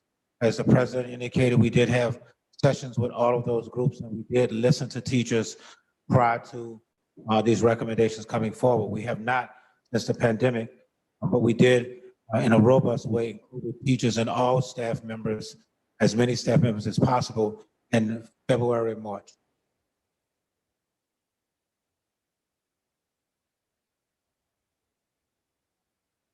If the staff and students at Carnahan are transitioned to a middle school, Will the majority of staff need to be recertified for middle school? The Human Resource Department will address that with staff. They are working, as I said, a one-page document to go out to each school if a decision is made to kind of let them know exactly what they need to do. But again, that is 3 years from now, but that will occur if the board says yes. Back to teachers, will there be an opportunity for teachers to provide any feedback at all? Yes, there will be an opportunity once decisions are made specific to their schools.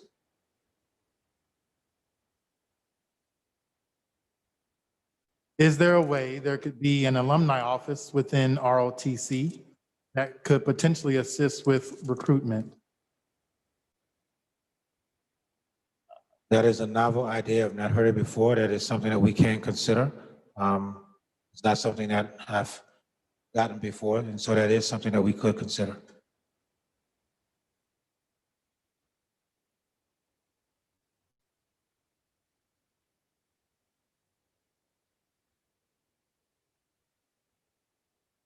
%31 of the homeless students at Sumner could benefit from having a set place. Could Sumner potentially be outfitted with dorms?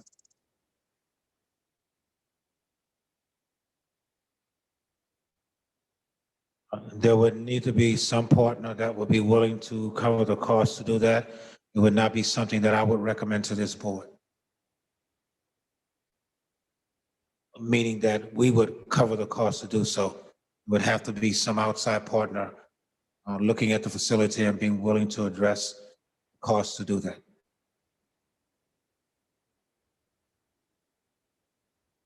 Can we have a plan to immediately address all types of racism?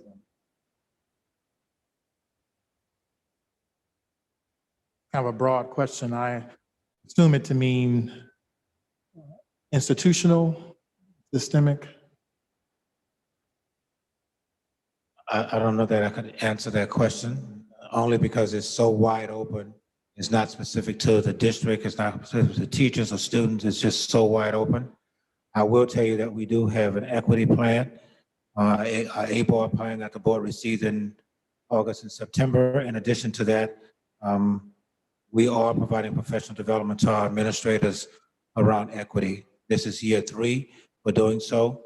We've also secured a $500,000 grant to continue that work. It was we're just informed about 30 days ago that that grant is going to be continued. So the district is working steadfastly in that area. Similar to what I think comments that Mrs. Susan Jones referenced, this is an ongoing issue that has to be addressed every single day, and having a program doesn't make that happen. What are we doing to attract, keep students in our district? How can we invest in programs such as before or after care, the arts, at every school?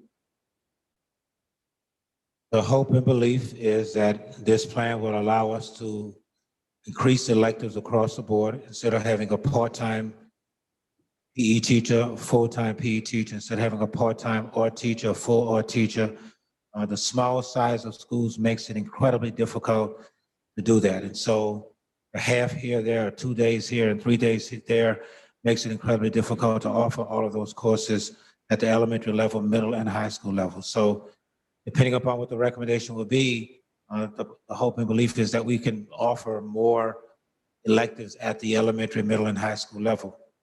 Part of the request coming from Mr. Lang about the cost, a lot just depends upon what the board tackles. If the board tackles all 10, if the board tackles 9, 8, 7, 6, 5, 4, this really depends on what the recommendation comes from the board.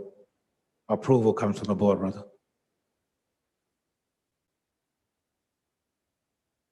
Will you plan to combine Cleveland's ROTC program with Gateway? It is not, the answer is no, we cannot do that. Gateway already has an ROTC program, and we can't have 2 ROTC programs in the same school. Although they're not the same service venue, meaning Army, Navy, they can't have 2 competing service programs in the same school. In the event that the NJ ROTC program from Cleveland is moved, will the recommendations also be that Sumner's ROTC program be moved in the event that it is consolidated? Yes, sir, that is correct.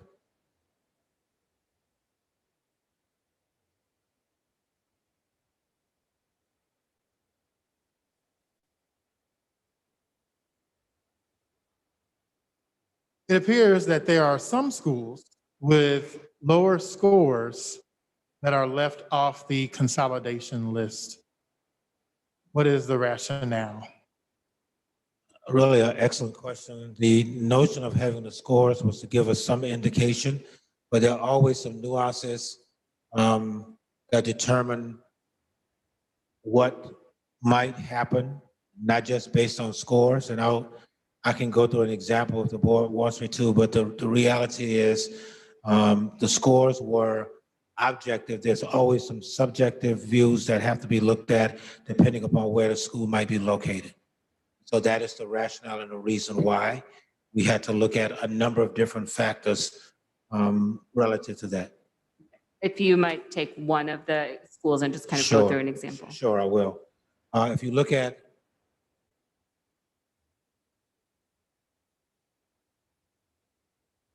Jefferson Elementary School has a score of 45. While the numbers are really, really low, we know that Jefferson is under, the entire neighborhood that supports Jefferson is under major revitalization. It is a closed neighborhood, meaning that the housing development that supports it supports only Jefferson School.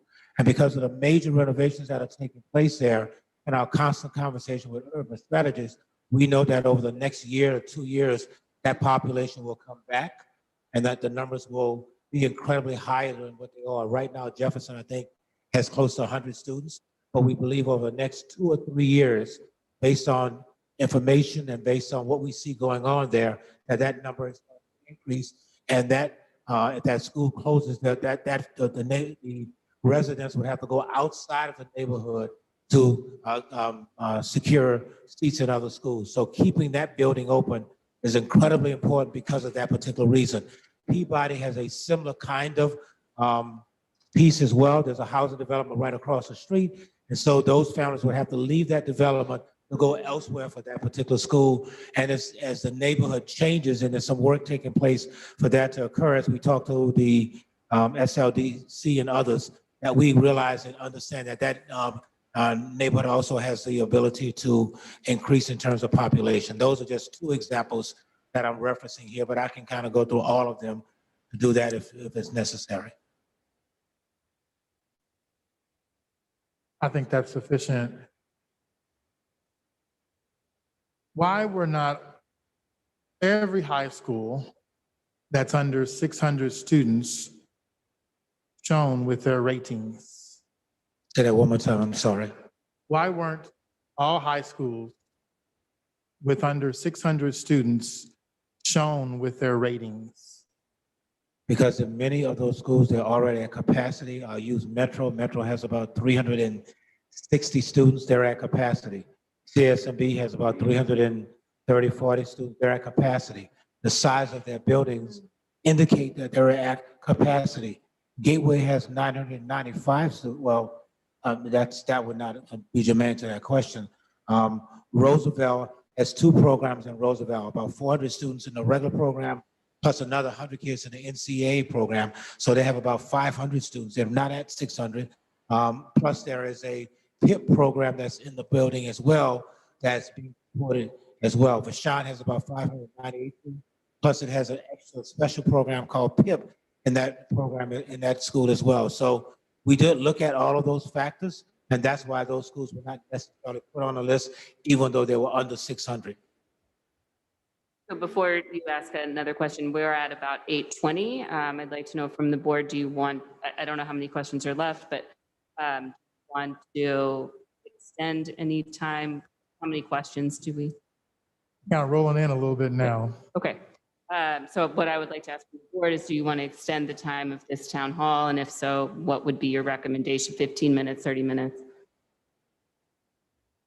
Or do you want to end at 8:30, just so we can start wrapping things up? I do recommend a hard end time of 8:30.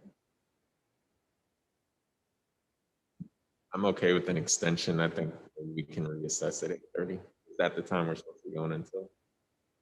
This was scheduled to end at 8:30, so it's about 8 minutes. I think it would be nice if we could provide an end time prior to the actual end time. So I'm hearing one of each. So I've got a guess extend and no extend. I would like to hear from I'm others. fine with you extending it. I am fine with you extending the time.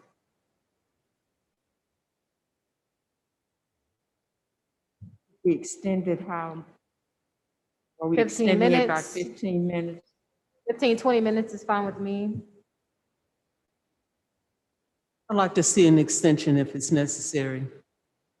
So at this time, I'll recommend that we continue up until, so we were scheduled to end at 8:30. We'll extend by 20 minutes to 8:50.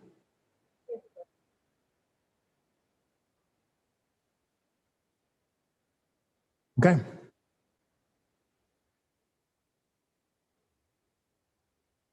Can you please describe what would happen if we allowed the schools to remain open? Why is this unpopular decision being made?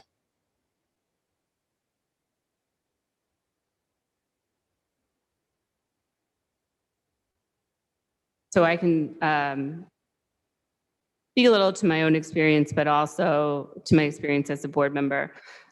So I taught at Northwest, which is, as you can see, on the list of schools slated for closure. At the time I was there, I think it was probably about double what it is now. An underutilized school is extremely difficult, not only to provide children with what they need, it's difficult to support from an administration level. It's also difficult for teachers to have the things that they need to do their job every day. It's a difficult situation all around. Some of these buildings are extremely large and children can get lost in them when we have 100 kids in a building for 1,000 students. And by lost, I mean just it's hard to keep track of. And sometimes when children aren't monitored well, they can get into trouble. And it is our responsibility to make sure that doesn't happen. And you know, an underutilized building is just difficult all around. As a board member, I see it as my responsibility to make sure all of our students are getting a quality education and that they have all the things that they need to succeed, but also to compete with other schools. And unless we are able to equitably allocate those resources across schools and across buildings, we'll continue to see the number of courses and the types of courses that we're able to offer decline. We won't be able to provide students with extracurriculars that they deserve. We won't be able to provide them with outside of school experiences like field trips, after school, before school. All of those programs require resources and money to make happen. This is a gut-wrenching, heartbreaking situation to be in. I think everyone on this board feels very heavy, not just tonight, but every night that we've been considering this. And I know, and I'll ask other board members to speak on this too, but the tours on Saturday were not something that those of us who were there took lightly. Walking through buildings with the intent to consider whether it's something to be closed is exhausting emotionally. And this is tough, but we do owe a quality education to every one of the kids in our district. And this is one option to be able to do that, but I will invite others to speak as well.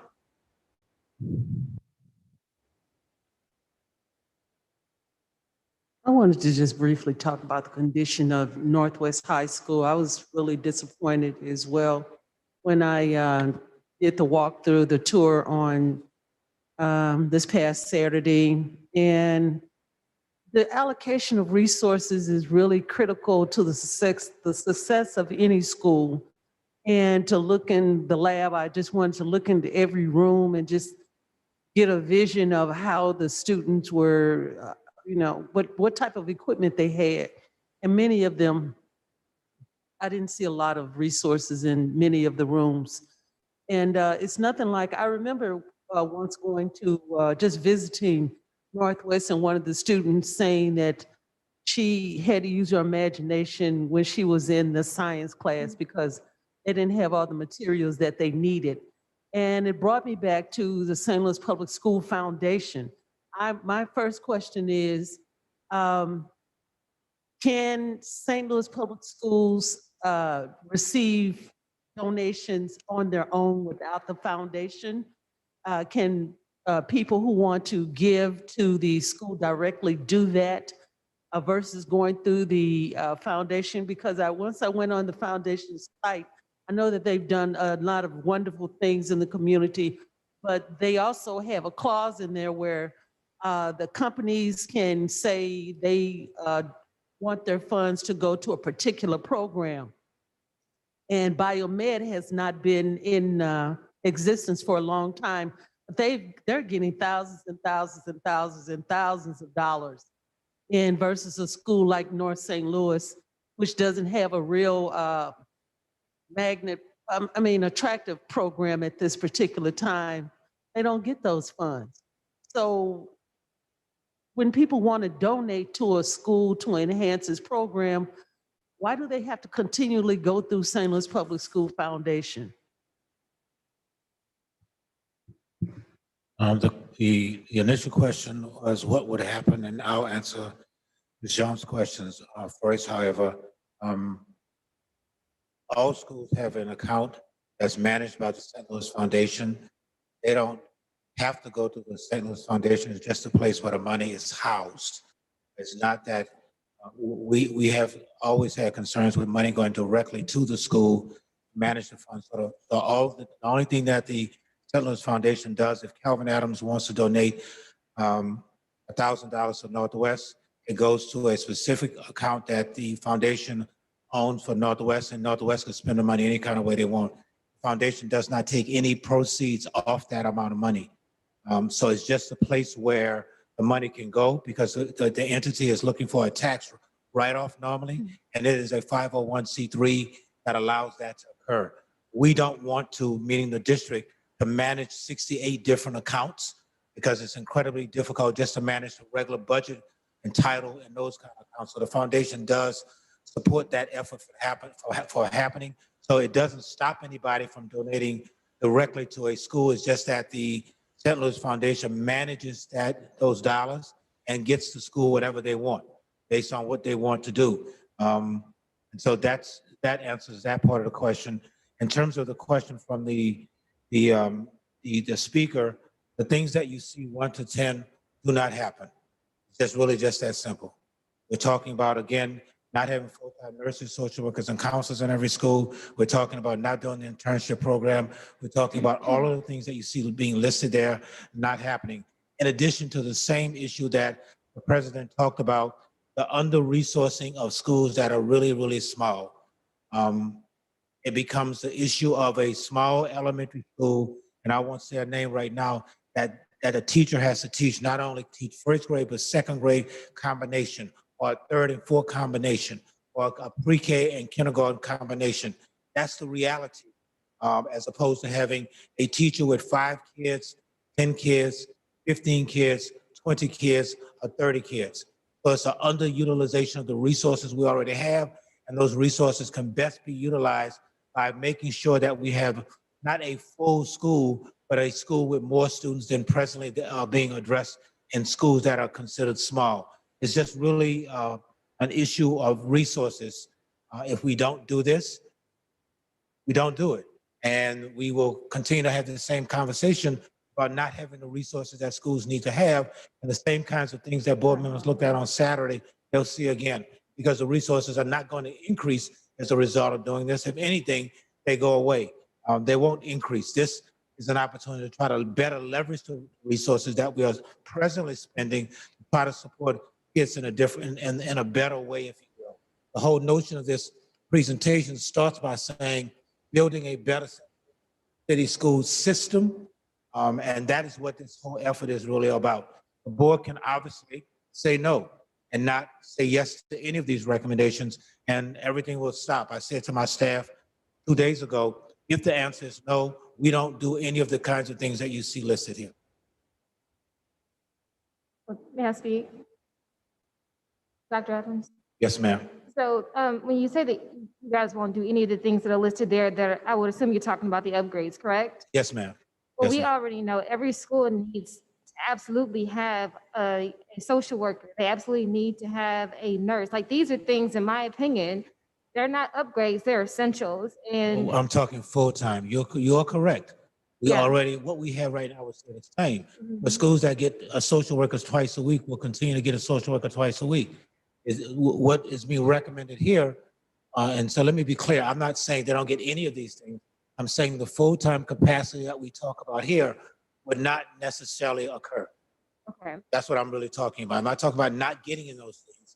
Mhm. This lays out clearly full-time, increased electives, the internship program, the dollars that will be necessary to seed those kinds of programs and put them in place. So I am not talking about not doing anything to the degree that we have right now. I'm talking about not necessarily increasing. Okay.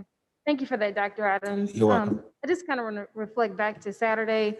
Most of what I saw honestly wasn't a surprise for me, even going in those neighborhoods, because I come from those neighborhoods, and it is highly unfortunate and why I've even taken on any type of leadership capacity.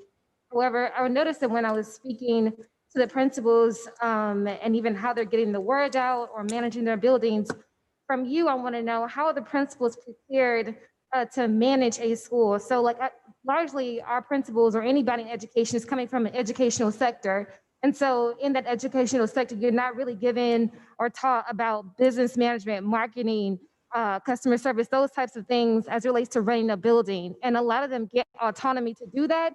And I'm wondering, yeah, what are they given to make sure that they are exceptionally well in those areas to properly run those schools, to make sure that they are properly engaging with the community and the parents and the staff and all these different components that come along with being a principal of a school?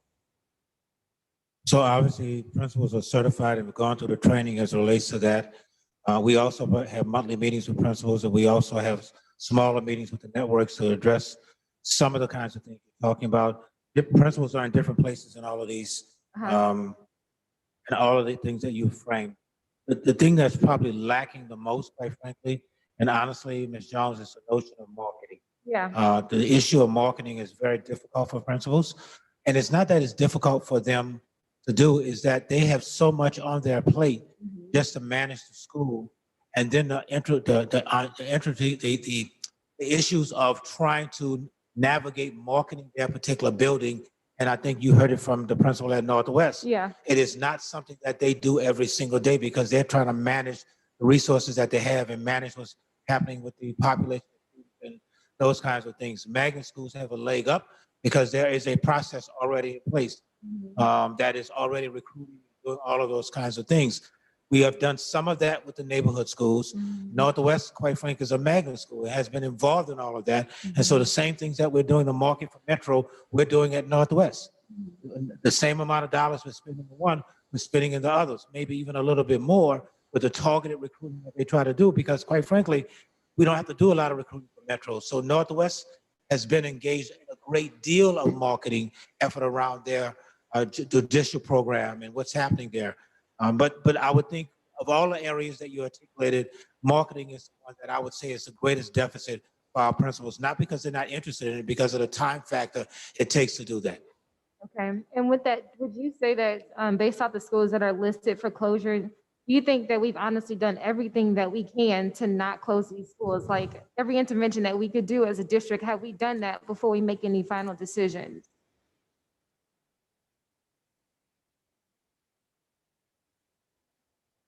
Everything is a really strong word. And so I would say for In our scope?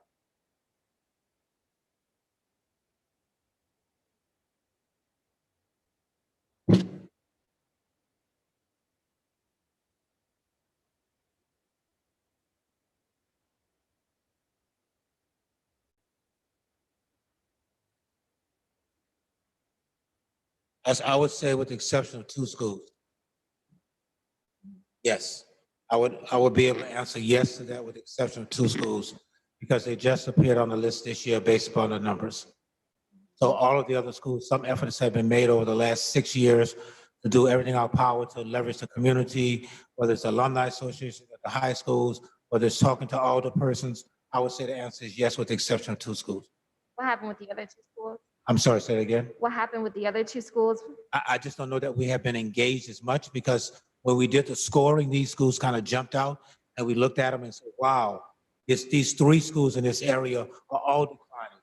So we need to look at consolidating one of these schools out of the 3 and keeping the other 2 with the population going to some other place. And that had not jumped out before. So we looked at the data over the last 5 years this way. So with that information, would that be an opportunity for them to not be on the list since they're, we possibly didn't do everything that we could to keep it in place since it was new information? I think similar to the reflections that the board is having, I am also having some reflections as well after our meeting on Saturday and after looking at this data. So I will be coming back to the board possibly with something different based upon me looking at all that kind of data. But as it stands tonight, the recommendation for 10 is still the recommendation for 10. Thank you, Dr. Adams. Also, I think going to those visits were very helpful to me and allowed me to go through a lot of reflection. And as I went through the schools, what I thought mostly about, well, I talked to the principals, asked questions, and they did a very good job answering questions. But what I remembered is, and when I went through the comments that the public made, and I saw how personal these comments were. And I just remembered when my high school closed and how personal it was to me. My St. Louis Public High School closed in 1993 and how personal that was to me. And some of us, the alumni, of course, talked to the board, we were upset about it. And then upon reflection, many years later, when my children were actually at school, the school I attended ended up becoming Gateway. And the more I learned about Gateway and my godchildren attending Gateway, I realized they got a lot more advantages by going to Gateway than the school I attended, which was called Academy of Mathematics and Science. So when I was visiting the schools on Saturday, and I did see some real limitations at that school, and then I went back to the list of upgrades that's going to happen. I think in the end, what I thought about is that which of these schools that we will close will actually help us better ensure our students get an upgrade in their education. And I think that's how we have to look at it versus more of a just personal to each individual, but we have to look at this as how is the broader population, which is the student population, helped. And having 4 kids graduate from Gateway, I think they got a much better opportunity for success than I did at Academy of Math and Science because there was just so much more to offer by closing my school and then them getting those so much more. And with some of the schools we toured, because they were so small, one had 23 teachers, one had 18 teachers. Some of the classrooms didn't have 15 desks in them because there weren't that many students. And if they could go to a school where there's just more resources, in the end, we have to ask ourselves, is that better for them? And while we have not made the decision about this plan, I think we're going to have to look at each school individually and decide, does it make sense for that school to be combined with another school, be closed, and really reflect on that and not take it as, a personal thing, but a logical thing for the students. So I hope that we can do that, and I hope the public can trust that we will do it that way. I'm sorry, I had a question for you. The school that you're speaking of, or the Math and Science Academy, was that used to be Bunch? No, that used to be the old DeAndre's Catholic school that changed over to, well, it was wasn't- closed completely. Not the school on Clarence, not. Yeah, it is Clarence. I don't know if it was lunch at one time. That was well after I left there, so. Okay, all right, It yeah, was a because high school when I attended. it was really a huge school, correct? No, it was a very small school, actually. Oh, okay, maybe we're not thinking of the same, I'm not thinking. the I'm same sorry, way. we do have quite a few more questions. We have about 10 minutes left. Is the 8:50 end time where you all want to end? Anyone who wants to extend past 8:50? Okay, so we have 9 minutes remaining for questions. We will stop taking questions we will stop answering questions at 8:50. Will educators receive a raise?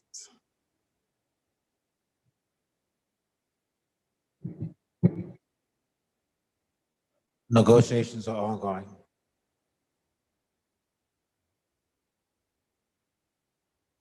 Has there been consideration for buses and providing social distancing on buses, given that double buses are needed to have one child per seat?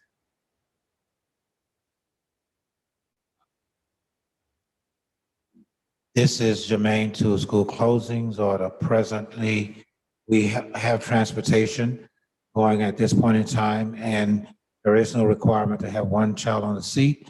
We have taken the measures to have masks for kids and drivers and open windows.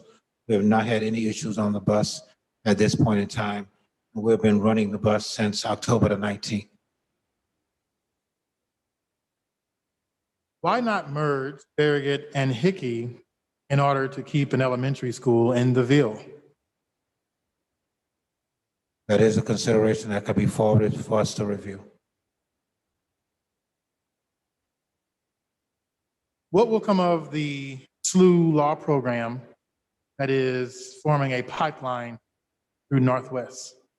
That program could be, we've contemplated transitioning that program to another high school.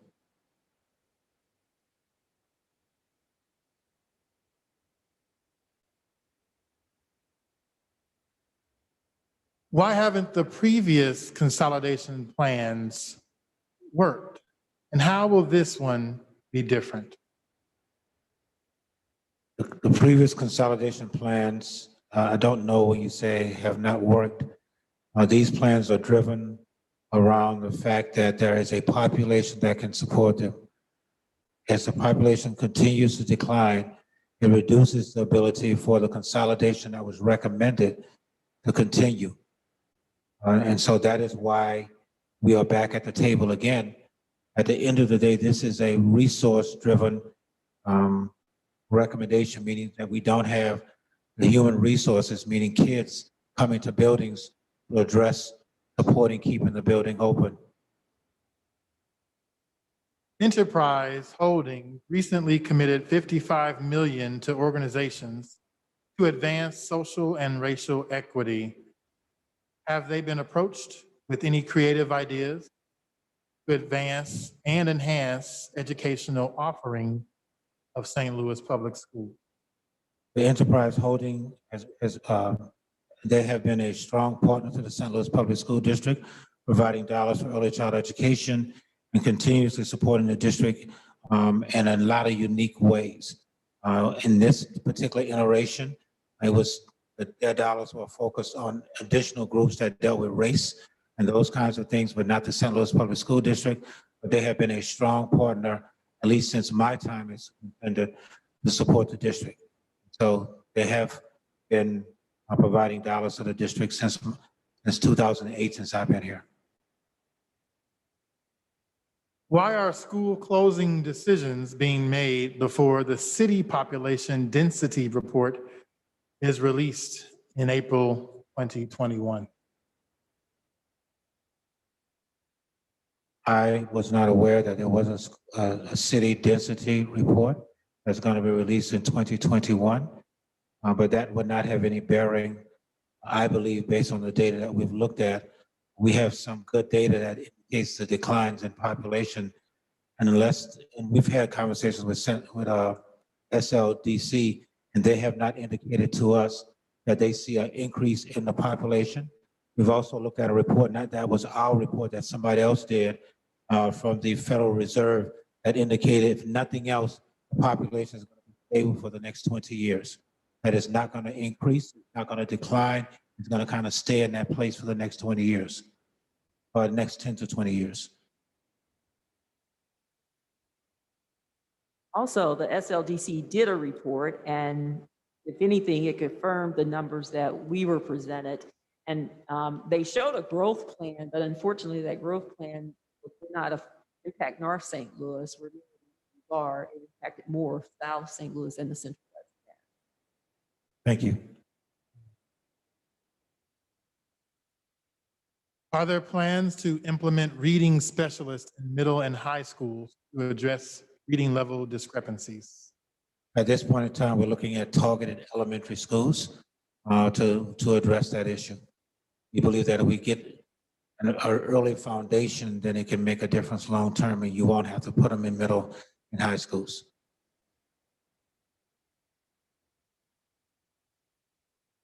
Have community service providers who provide wraparound services been contacted to rent out space in buildings? We had some initial conversation with those providers in January, February, prior to the town hall meetings, if you will. We have not had any conversation since that time. The pandemic has made everyone work at home, so there is not a need right now for them to be occupying spaces. Many of them are working from home in other places, so they're not looking for a location to cohabitate in right now. Can you address how your plans align with the St. Louis Public School Transformation Plan? The transformation plan addresses the notion of equity partnerships. We believe our plan links up exactly with that. The notion of equity and resources being fairly provided to all schools. The issue of teacher, not necessarily certification, but having enough teachers. Right now we have a shortage of teachers. This will allow us to hopefully transfer teachers to buildings that have a need. So I think in all cases, Transformation Plan 3.0 and this plan line up exactly based upon what we're trying to accomplish based on Transformation Plan 3.0. This gives us some of the resources to look at that, to do that. The reading piece, the internships at the high school level, I think it's 100% aligned. Will there be a new marketing plan to recruit and get students to show up or to log on to school? There is an intent to engage with a group to do that as early as next week, depending on what the board decides. In terms of the log on piece, that's a totally different conversation that has to do with how do we engage kids in this pandemic. This is a national issue across the entire country. The number of Fs have increased. Initially when we started, kids were logging on a great deal. I plan on providing the board in January with a summary of what has occurred the first half of the year as it relates to failures, as it relates to log on, as it relates to drops, engagement. There's some real challenges there for us and for every district across the nation as it relates to this log on piece. It is incredibly problematic that kids are not engaged as deeply as they were when they were in person. They're tired of being on the computer and they're looking forward to some engagement. Our preliminary indication right now, as we look to do restart in January, is that about 52% of families saying they want to come back based on our preliminary 24 hours or 48 hours surveys that we've kind of put out so far. So we think we'll have more kids who want to come back, but that's another conversation I think that I'll have with the board in January. Do one last question.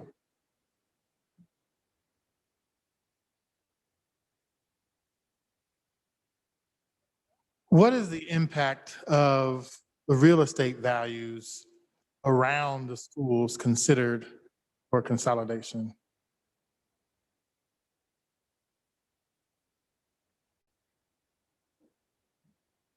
That is a question that I cannot answer. I don't have enough information to answer that question at this point in time. It's a question that we can try to get an answer for from our real estate person, but I don't have an answer to that question at this point in time. I can't say what has happened, the property for schools that we've closed in the past, and so I don't have an idea right now. I think a lot just depends, frankly, on the neighborhood that this is taking place. Thank you. So at this time, that will conclude our questions. Just to reiterate from the beginning, board members will have already received full record of all the questions submitted prior to this town hall. And we will receive a full transcript and record of all the questions, not just the ones that were read, but all of the questions that were entered into the chat and the transcript of the chat following this meeting. So are there any board members who wish to say anything at this time?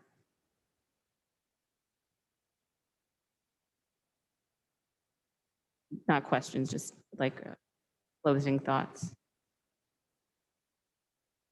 Seeing none, I would like. Just in closing, Sure. Dorothy, I'd like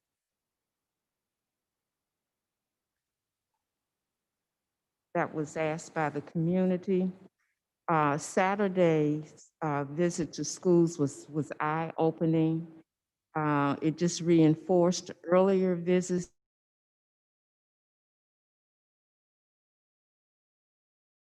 in the district. And so when we talk about providing what's best for kids, an example would be fanning where the windows are leaving the seal, or where the windows have never been washed, or Farragut where students can't even access the third floor. So there are some real conditions out there that we're sending our children to. And as board members, it's our responsibility to make decisions that are in their best interest. So I'm also interested in your thoughts on having an additional meeting prior to the vote on the 15th. So before you answer, there will be, I believe it's the only thing on the agenda for that night is this topic of closures and consolidation. So there will be, as we can stay here as long as you want on the 15th, there will be time for you to ask questions and for us to dialogue together. So I want you to know that that's already good. Dr. Adams, go ahead. I'm sorry, Madam President, there is one presentation on the audit that must take place because the board has to approve that. That's the only item that the board has to approve that night. There's an audit meeting earlier that day. I think Mr. Lang is a board member and somebody else maybe, I think. And so there's an audit committee meeting earlier. The audit has to be presented and approved by the board, and it must meet the December 31st timeline. And so unless the board has a special meeting for that before the end of the year, we have to complete that and get it to the state. Thank you. Appreciate that reminder that yes, we do have a presentation from the audit committee as required by law and happens annually, and a vote to accept the receipt of that audit. But beyond that, this is our only topic on the agenda. So I do want you to know that there will be as much time to discuss this as you want on the 15th. I'm also happy to call a special meeting prior to that, but I would like to hear some feedback from you as to how you want to move forward.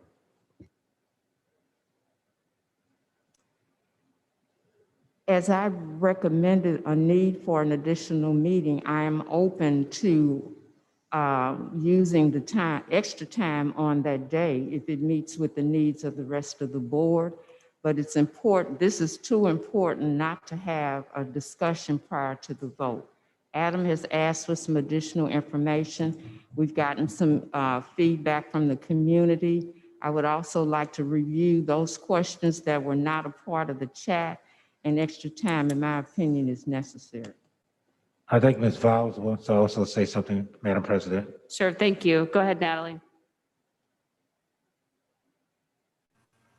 Hey, can you hear me? Can you hear me? Yes. Okay. So I just had some closing thoughts, and I can wait until this is settled if you'd like. No, this is fine. Go ahead. Okay. So what we've heard repeatedly from this meeting is that, I mean, so many other entities are involved in the decline of St. Louis's population, crime rates and vacancy rates, et cetera, and schools are always expected to absorb all these traumas. We're asked for wraparound services to solve the problems that the rest of our government causes, and we're running on limited resources, but we have to look at where our revenue comes from. Over 70% of SLPS's budget comes from local effort, property taxes. The average for other districts across Missouri is around 55%, and the rest comes from state and federal. St. Louis City residents also face the highest consequences when they're not able to afford their property taxes. Brutal asset forfeiture system, which since 1971 has ripped homes from more than 100 citizens per year, primarily North Side. Unreasonable fines from the building division thrust upon low-income homeowners, primarily North Side, for an inability to afford their minor home repairs. And 1,600 people per year, primarily North Side, are arrested for inability to afford new tags or tickets for broken taillights. Our local government is steadily penalizing poverty with more wealth extraction in the communities where resources are the scarcest to begin with, creating more trauma. And at some point, we have to take responsibility as a board for our piece in these injustices. We have failed in our capacity as elected officials to be effective advocates for our students, to city and state legislators by requiring these decades-old inequities in our local ordinances and state laws be cleared up. We're going to have to make compromises and consolidate schools, and these won't be easy decisions. Every single school is surrounded by the village who raises the children that learn there. And our expenditures, we should be hyper aware by now where those come from, and we need to reach out beyond our board to get rid of the systemic racism and the external traumas that keep impacting our students. So we need to realize the rippling impacts, and we should make sure that this is the last round of school closures and a low point at our city's functionality. We have to realize that this is something that has to happen, but we need a plan to make sure it doesn't happen again. And that includes reaching beyond our own direct influence. So I am asking not just city officials, but other board members and myself and other people in the community to get involved and put pressure, to learn more and put pressure on those elected officials who have caused these problems and work with them to solve some of them. Thank you, Natalie. So happy to hear from any other board members. Also would like to resolve the decision to have an additional meeting. So I'm in favor of having an additional meeting. I understand that we can talk ad nauseum on or deliberate for as long as we want on the 15th, but I think that looming, we have to decide today is always going to be there. And I think it makes sense to have a conversation as board members among board members prior to, instead of showing up on the day, knowing that we can still have the conversation, but it would have to end there. I think being able to have that conversation, breathe, and then come back on the 15th. And if we need to have further conversation, that's fine. But knowing that we've exhausted at least our conversation and made intentional time for it. I think I'm in favor of doing it next week. I think we've gotten an overwhelming amount of information. And in terms of the community, again, they submitted 109 pages, not 109 comments, 109 pages of comments.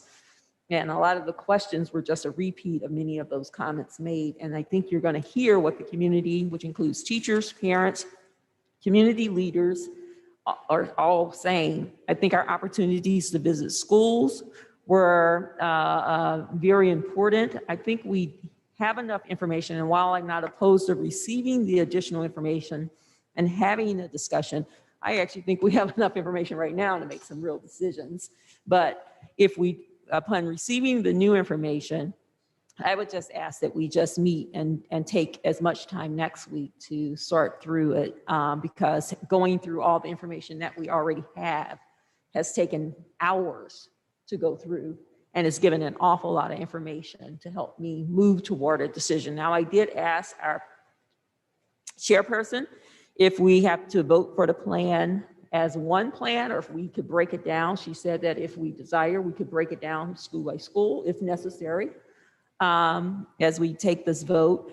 But I think we've had an overwhelming amount of information already. And, you know, let's talk next week and take all the time we need to do it if necessary. So I want to hear from other board members, but I just want to confirm, when you say next week, do you mean The no 15th. additional meeting? Yes, the no long- additional on the meeting 15th? Okay, Correct. thank you. Is there anyone else who would like to weigh in? I'd just like to follow up. At what point will the superintendent have an opportunity to respond to the points identified by Adam this evening? I don't want to get them in writing. I want to have a discussion around them if that's possible. And so are you saying all of that can occur on the 15th? So I think I heard Dr. Adams say that he wanted that request in writing to make sure he would fully understood the specifics of what Adam was asking. So I can't answer your question because I don't know when Adam will send that to Dr. Adams. Dr. Adams or Adam, happy to hear from you. Yeah, I can send that ASAP. But I think also to Dr. Roberts' point, I think it's important to not receive something in writing that we don't discuss prior to. And then to your point, Dr. Adams, you said after visiting that, even though you said like the list is the list, but you said that there's a potential for you to present something tweaked or slightly different, correct? Well, as you are doing, I am listening to the comments and reading everything as well. And so prior to making a recommendation, if I make any kind of changes, obviously I will notify the board prior to that point in time in terms of a recommendation. As I sit here tonight or stand here tonight, I would not. But again, like you, I want to take in all information. Some of the comments are helpful as I look at everything. And so I will be prepared by Friday to say what any changes I might be making and send to the board similar to what I've sent before. Right. And so to that point, if there are changes, not saying that there will be, but if there's a potential for changes, I'd rather that be a discussion prior to the discussion we have on the 15th and decision on the 15th.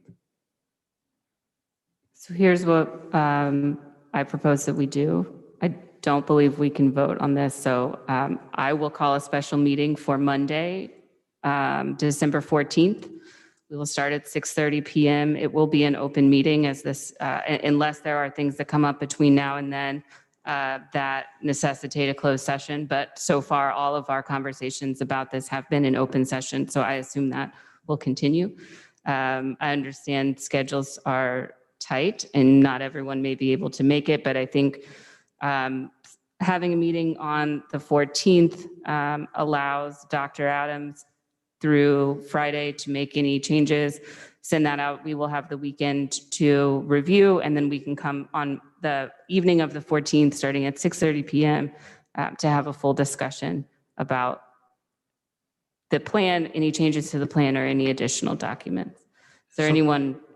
So it would be my intent, based upon the 11 things I wrote down that Mr. Lane provided, to try to get a response back to him and the board no later than Friday, as early as Thursday, with as much detail as possible.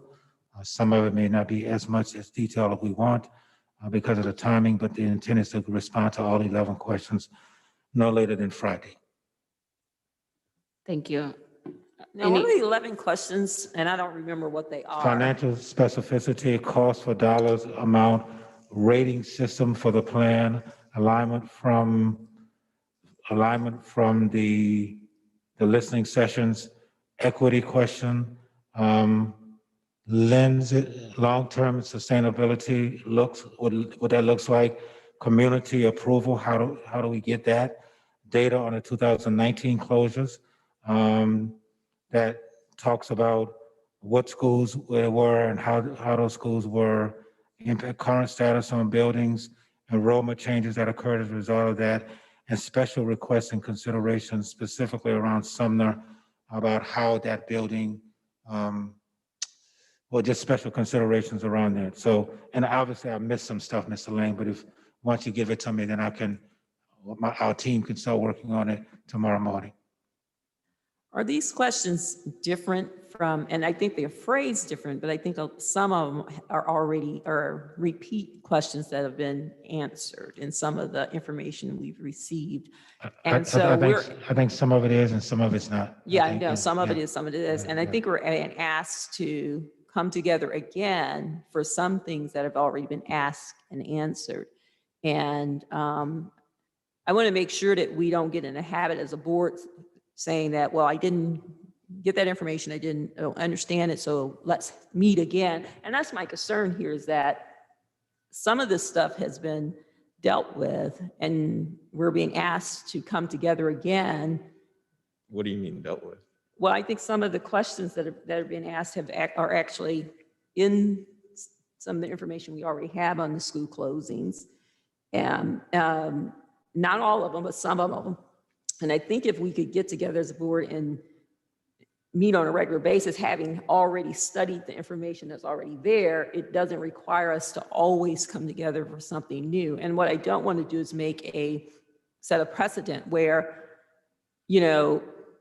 all the information may not, we may have not gone over it, or we may have missed a point, and those things can be answered more easily. But instead we start meeting again, starting the conversation that's been had before.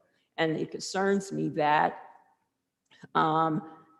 we had a set of questions for one member, which is fine, but now we're all asked to come together, when I feel that a good portion of those questions have been answered in the information we've already gotten.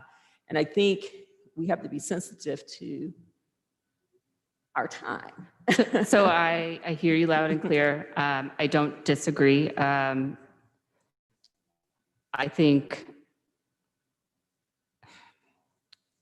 in my time, this is my third year as president, so 2.5 years. I think that I've called a special meeting one other time, maybe.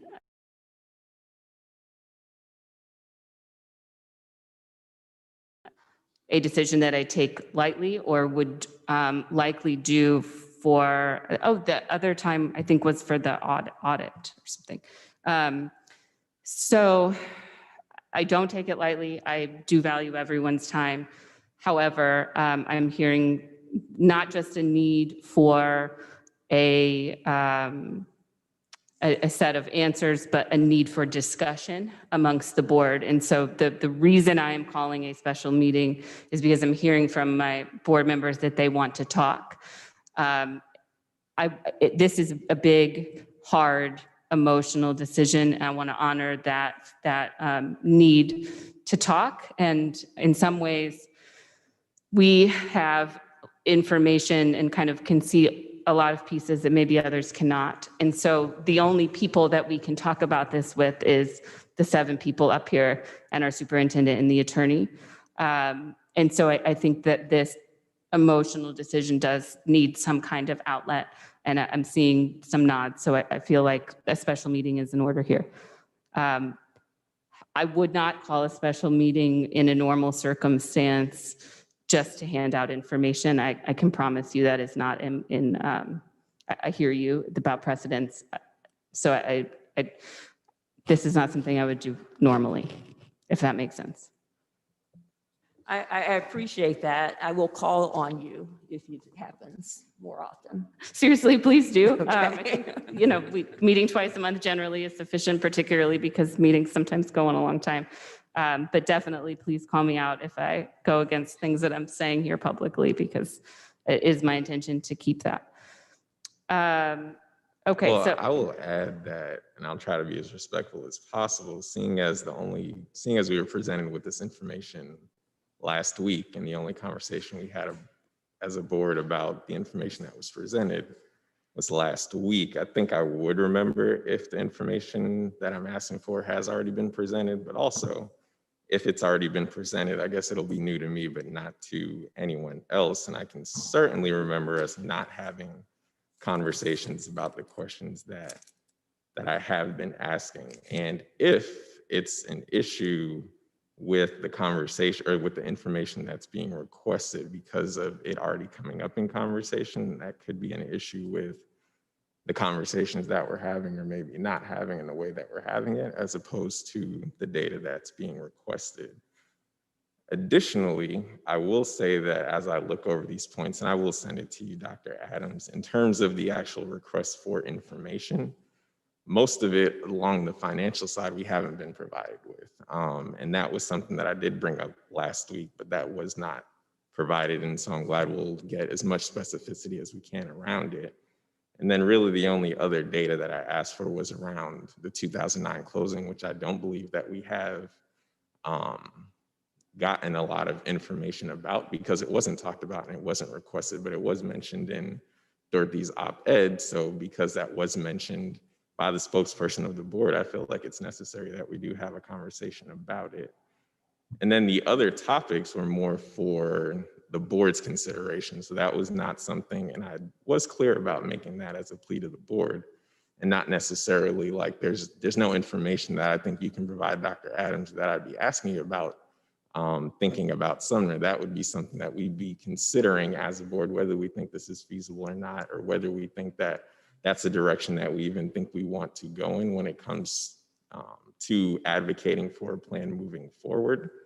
And I think that, again, is a conversation that we need to have stemming off of my main point of, and what I think it would be great to have a conversation on about Monday, is whether or not we see a decision to close schools separate from a plan moving forward. And if we do, then that's fine. That's just something that we have to keep in mind as we make the decision. And if not, I think that, again, warrants necessary conversation.